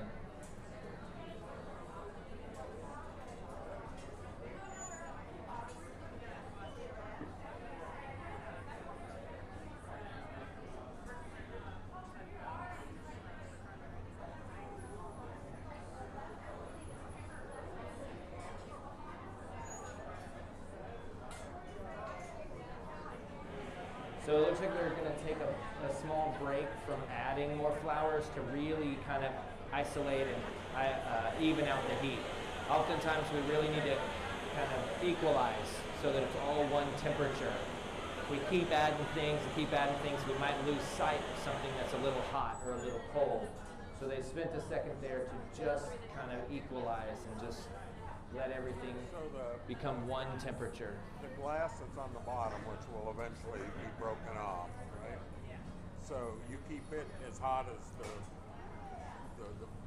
Yeah, we're always trying to keep things hot enough where they don't crack. And so the part that's attached to the bottom that's touching the steel, the steel's sucking heat out of it faster than the atmosphere is sucking heat out of the rest of it. That's why Kevin is constantly torching the backside, the part that's closest to the pipe.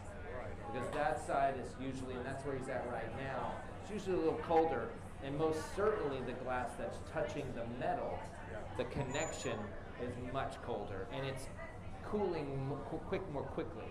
So we're always trying to manage that, look at the color, watch it move. Eventually it's a controlled break. Yes, and absolutely. In the end, it's a very controlled and predictable break. We've got to break it. We've got to break it to get it off of there.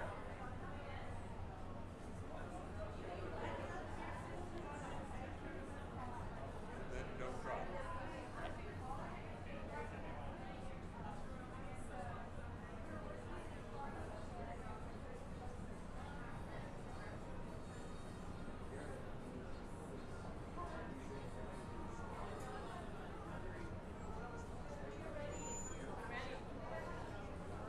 So we're gonna do 2 of the leafies. So I'm gonna grab that next leaf as well. Yeah, and then we'll go back to those 3 flowers. So they're going to add some little leafies, some little leaves. So Krishna's got a little leaf.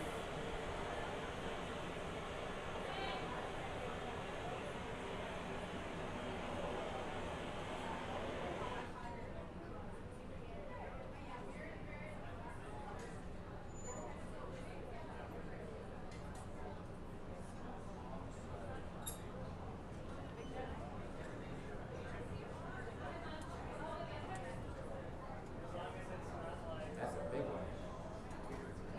That's a big one. So it's coming together beautifully. You know, I think we should all give it up because this is a really lovely piece. So I want to thank Ryan and for being here. Thank you guys. Fantastic work. Oftentimes when we are doing these kinds of applications, these little tweaks are so interesting. She's moving that little leafy around. It's out there floating a bit, swinging around. So she was just telling him something about how she wants it a little hotter.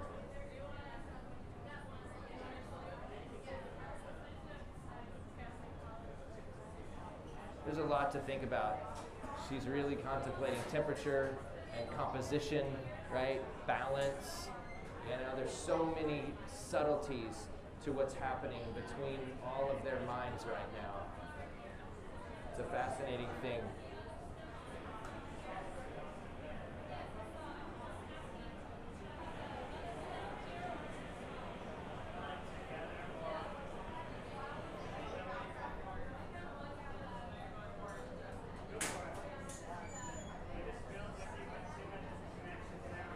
It scares me when I hear like makes you grit your teeth.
moves, team. You can see this is really a group effort, right? There's so much collaboration happening right now. It's almost like jazz in some ways, where there's a lot of improvisation happening, and it has to happen from more than one person.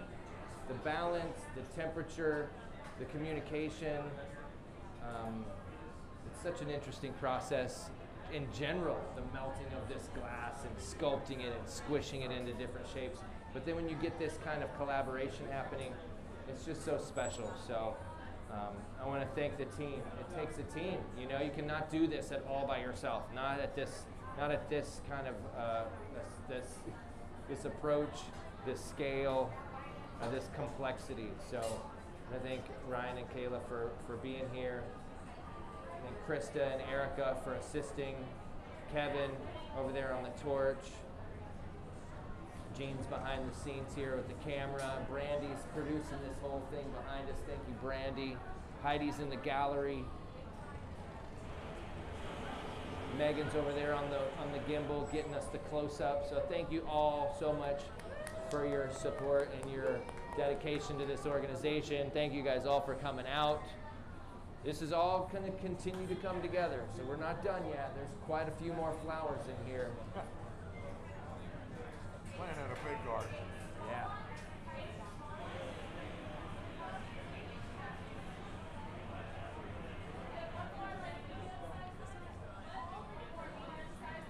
There's like 8 small and 1 medium. Really. I think we should move some more of these little guys over to that left plate. This one?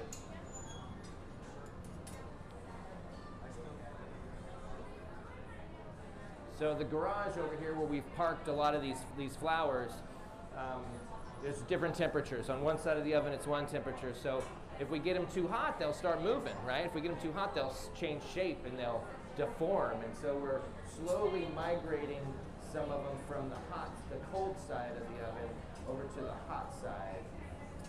And just the right timing so that when Krista comes to pick them up and flash them once, they're just a good temperature. Because when you grab it with the tweezers, you're cooling it. And if you cool it too quick, it'll crack. So temperatures are so important.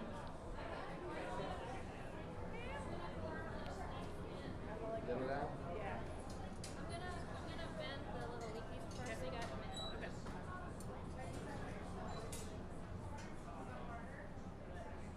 So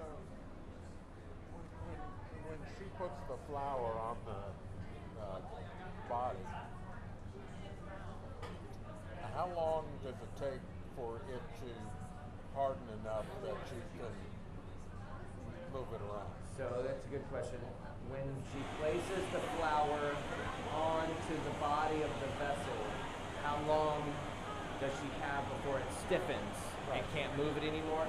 And that changes, right? Depends on how hot she gets it. If she gets that one spot real hot, she can really push it in deeper, or she can just connect it to the surface and she has 5 or 6 seconds to move it around. But then if you quickly go heat it, then that spot stays hot and you can move it. You can scooch it a little bit left or right, but you really can't move it much. You can change the angle, but it just depends on how hot she gets it and then how quickly we go back to heat it. But ultimately, not very long, right? She sticks that connection on there. It starts to fuse. She pushes on it to make sure it's in there where she wants it. But like on the leaves? Yeah, those leaves right now are flared, and that's on purpose. She wanted to put those on sticking out, and then she puts a flower in, and in a moment she's probably going to bring those over so that She could heat it so that she is. They just did that. So right now in this moment she's going to take those little wings and she's going to bring them down over to try to kind of condense the composition of leaves and flowers a little closer so it's not as flailing. But if we only heat one spot, it'll seem to fold. So she's trying to do that evenly so it's more fluid. And again, temperature.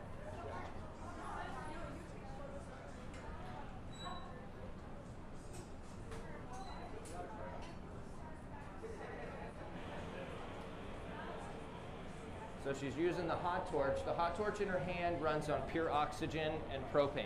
So that torch can get extremely hot. The reheating oven is just natural gas, right? The fluffy torch that Kevin has, that's just propane. So the different torches are putting out different temperatures, and the hole is just as hot as we can get it. You know, it's probably about 2150 or so, but that hot torch can push well beyond 3000 if we want it to.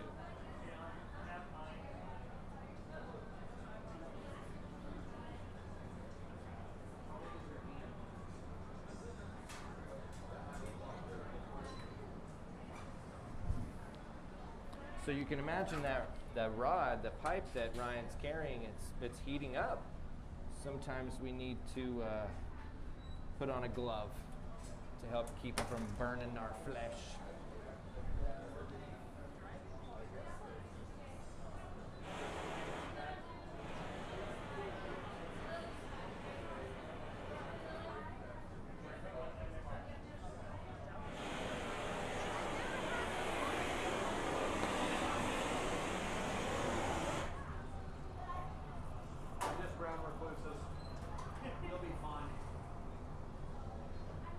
Questions? How y'all doing back there? You got it all figured out by now? Yeah, she's like, yeah, that's right.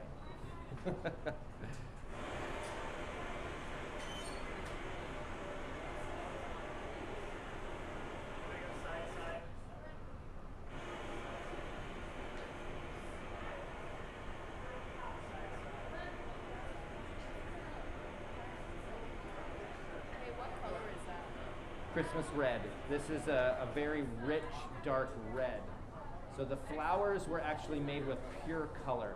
We can buy color in several forms. We can buy it in a rod form. It comes to us in this long chunk.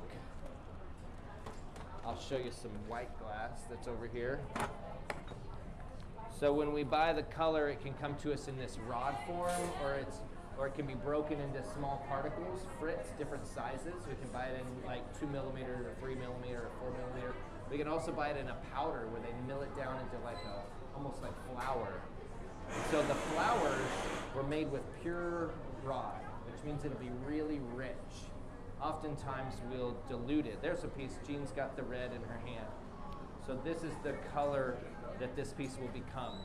And the flowers were sculpted out of pure rod, no clear. You just picked up the rod and brought it over and made the flowers out of just the rod.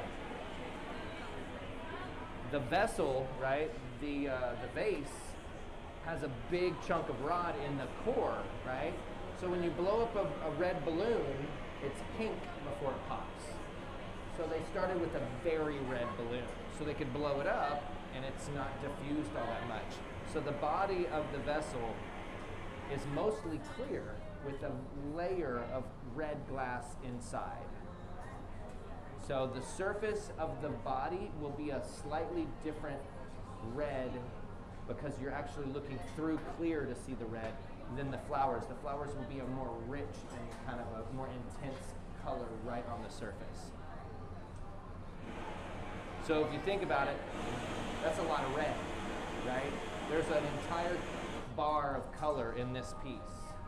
They sculpted the flowers out of about this much of bar, and then the overlay of the red was about this much bar. So that's a whole pound of red, and then there's probably maybe 2 more pounds of clear involved in this piece. Is the color going to change when it's annealed? Absolutely. The colors are deceptive when they're hot. That doesn't look red at all, but once it cools, it will brighten up dramatically. It'll be close to this, but it'll probably be more, this has a little texture to it because of the way they made it, so it'll probably be more of a darker red like that color on the end. Now the red's made with gold and copper. So silica, sodium, and calcium is the original recipe, and that's relatively clear. If we add gold, it turns pink.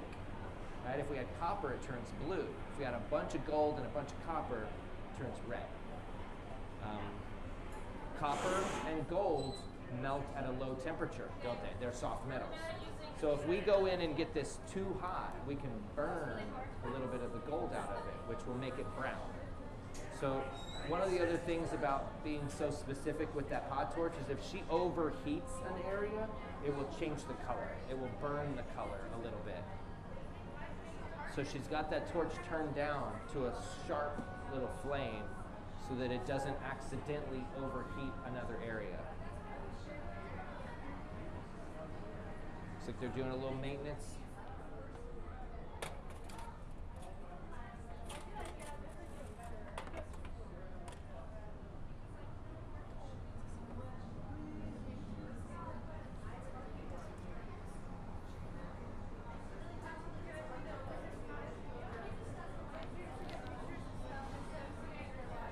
Questions? It can. Does heating the glass up make it change color? Well, it makes it appear a different color, but it can change it if you overheat it, because you can burn some of the metals out.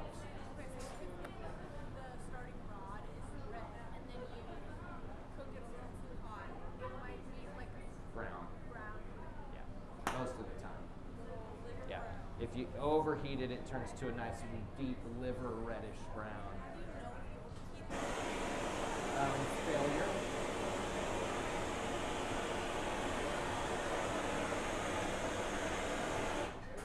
You often make things, you cool them, and then you evaluate them.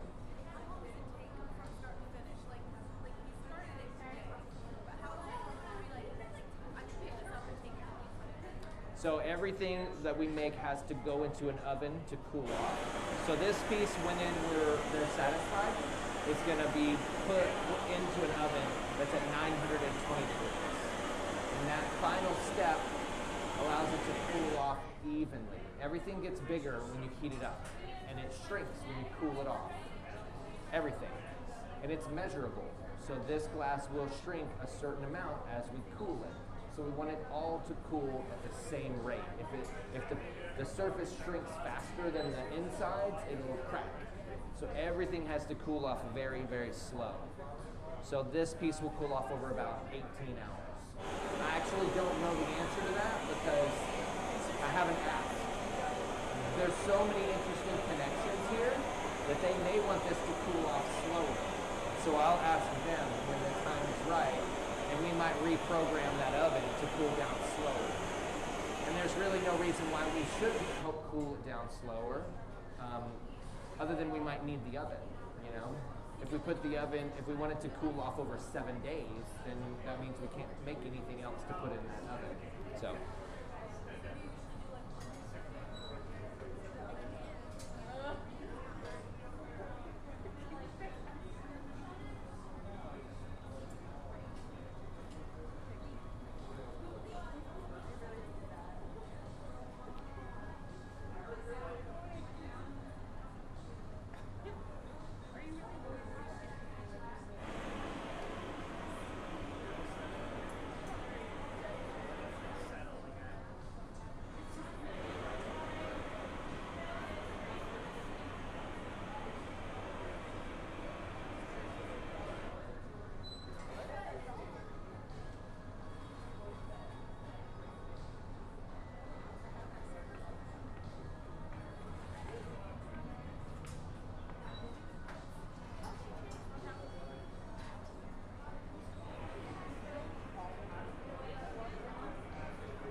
All right, you guys. So Clifton's turned off his mic, so I'm gonna chat with you guys for a little bit. I did want to tell you guys, if you are interested in learning how to do glass and you're in Fort Worth or in the DFW area, come see us at Seneca Studios. Now, what we're doing tonight is like pretty specifically sculpting, and Kayla and Ryan are both sculpting and blowing forms, but if this is something you want to try, then by all means, go to your nearest glass studio and try it out. Most glass studios that are public access have classes that you can take. And Seneca Studios is a nonprofit public access studio, so if you're interested in learning how to do this, you gotta do like step one, which is take a class in glass blowing.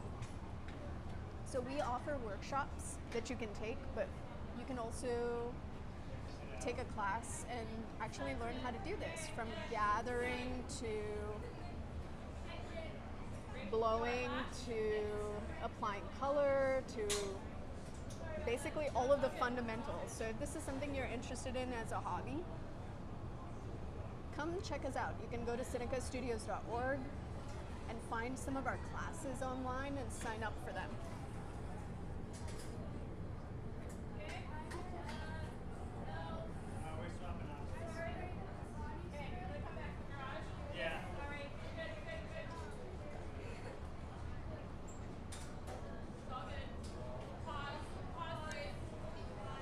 Now, if you are heat averse and you really don't want to blow glass, you can also come take a class in one of our cold studios.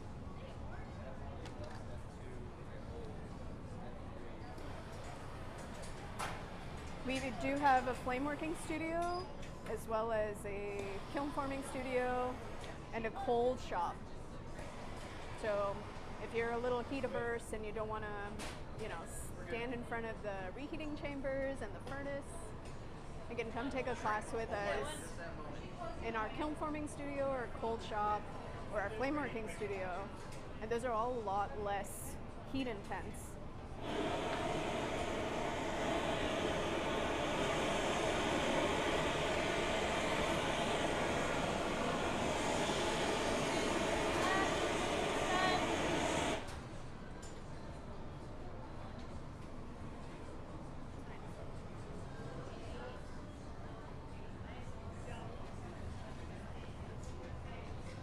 If you're curious about this as a hobby, what you should know about Seneca Studios is we're a nonprofit and we teach classes, but a big part of what we do is also offer rentals. So once you take your class, you can also come rent our facility and learn how to do this by practicing.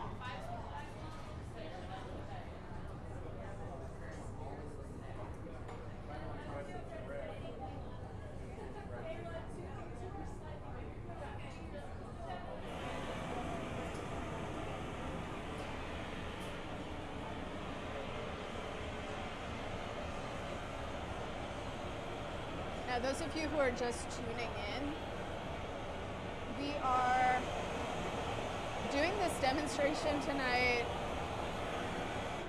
until probably about 8:30. Kayla and Ryan are pretty close actually to finishing up this piece. But do remember that we do these demonstrations on the second Friday of every month.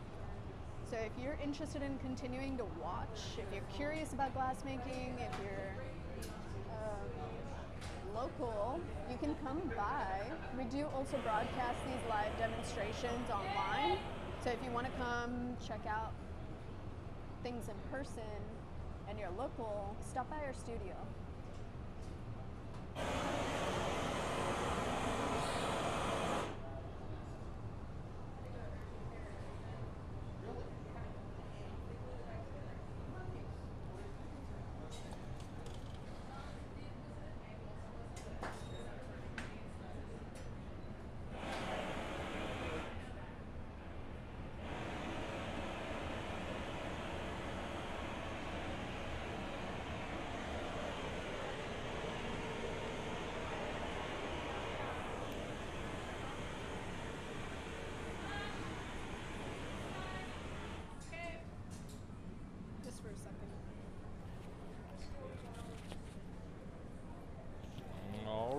Cliff's back on the mic.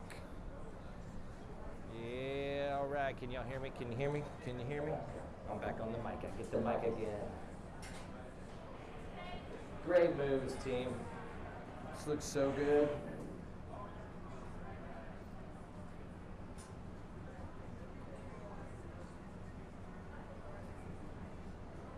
All right, so there's 4 more flowers in the oven. 3, only 3. Only 3? 3 more flowers in the oven, and then there's 1 leafy. 1 big leafy. That leafy you brought with it. No leafy. No leafy. So there's 3 more flowers to go on.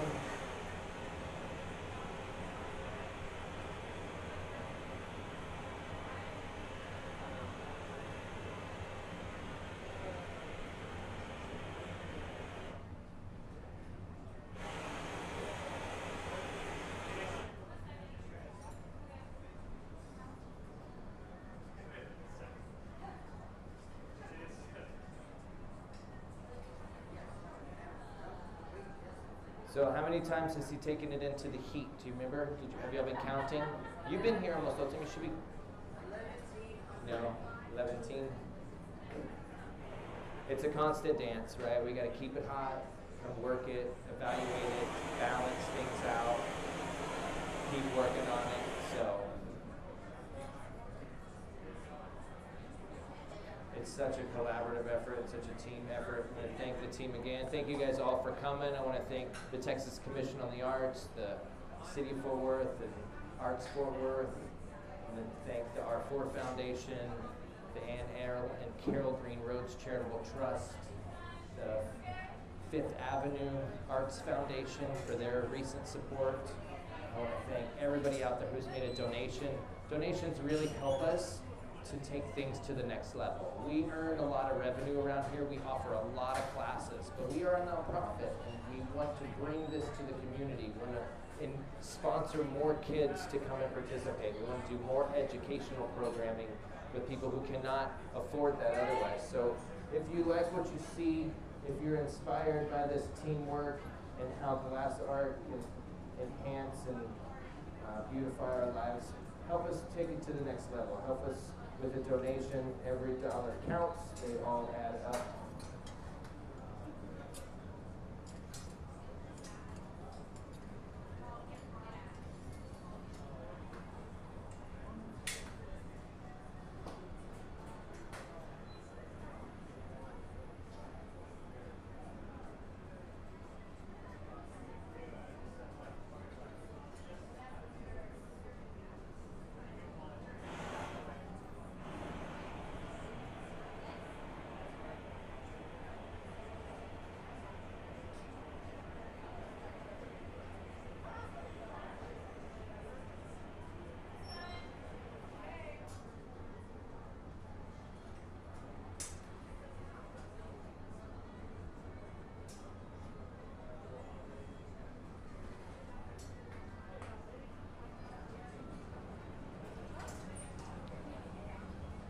You want me to take the mic then? Was worried about that one. Sure. But you will have to turn off the light.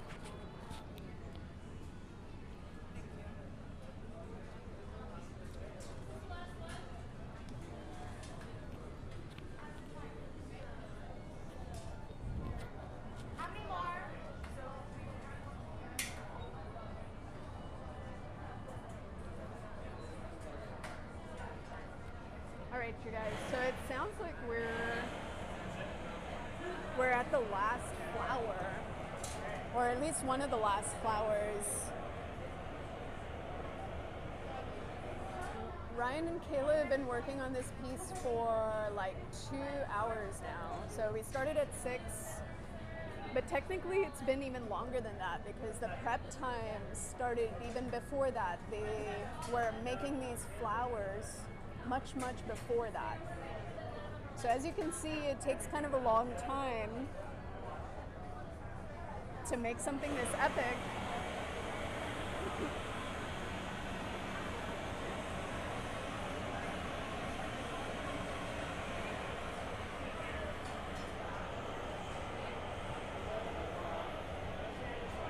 course, if you guys are thinking about glass making, you're not going to be able to do this right off the bat because this takes years and years of practice. Between Ryan and Kayla, they've got a number of years of experience.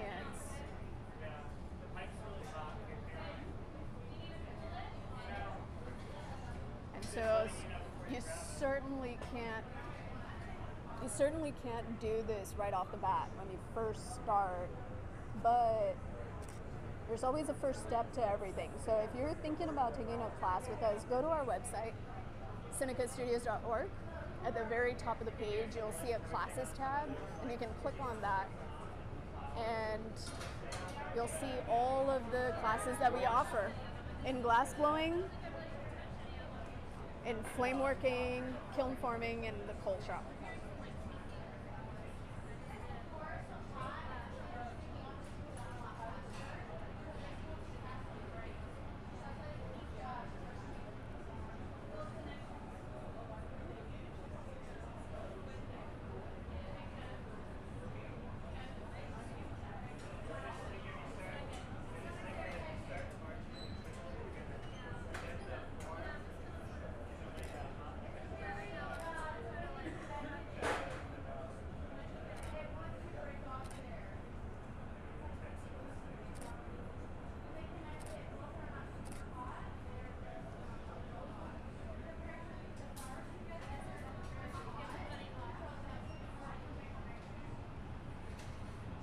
So we've taken about 2 hours to make this piece, which is kind of wild, but like I said, this has actually been more than that.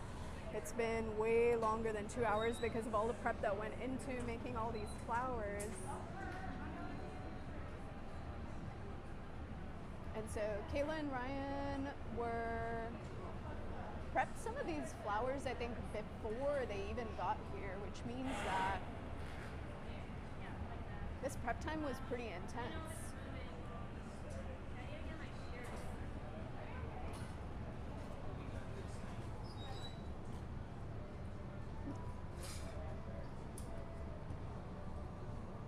Oh, gee, my mom is so cute. Oh my god.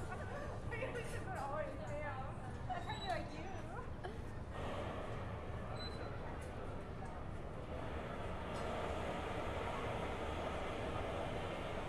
Multitasking. Multitasking. Badly. What'd you say? I said multitasking, but badly. Oh, me? Yes. I think she's so supposed like, no. And then I really cannot. People are not meant to multitask, you know? Our brain cannot really multitask. That's just slow.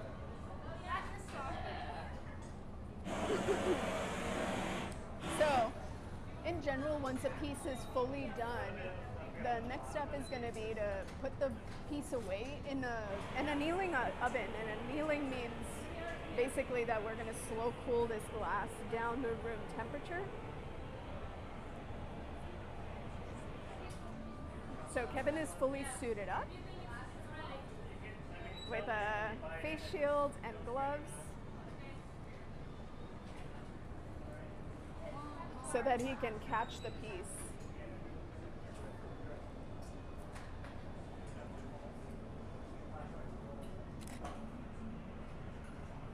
The key here is to make a big heat differential between the piece and the punty. And so Kayla is torching the punty, and then we're going to see her go in with the shears to chill it out.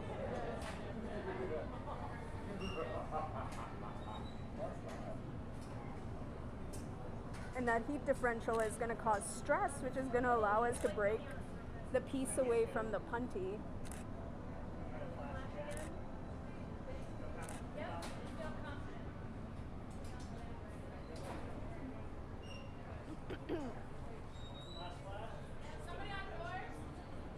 Left side. Left side? Left top, Kevin? Yes, left top. Thanks, G.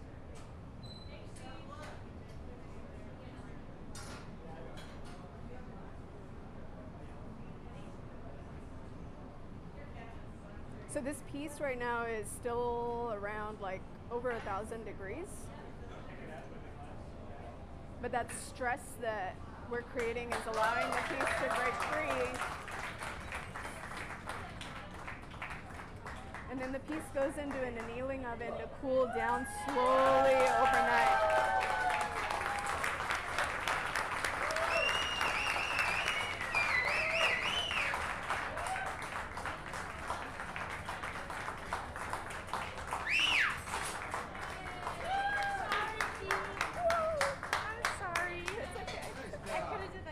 It's okay. Oh, we're at 2% too. All right. All right, you guys. So, thanks for joining our live broadcast. I'm going to pass the mic to Clifton just to say a few goodbye words. Thank you guys all so much for coming out again. Let's give it up for Ryan and Kayla for being here. Thank you guys so much for coming down. That was a fantastic display. Beautiful work. Great teamwork. Let's give it up for Krista too on the pipe, and Kevin and Erica. Jean, Brandy, Heidi, everybody who's part of Seneca Studios. Thank you guys for coming and participating and for being here. I want to thank the state and the city for their support. I want to thank everybody for their continued donations to help make this possible. If you like what you see, come back. The second Friday of next month, we'll be doing it again with another artist.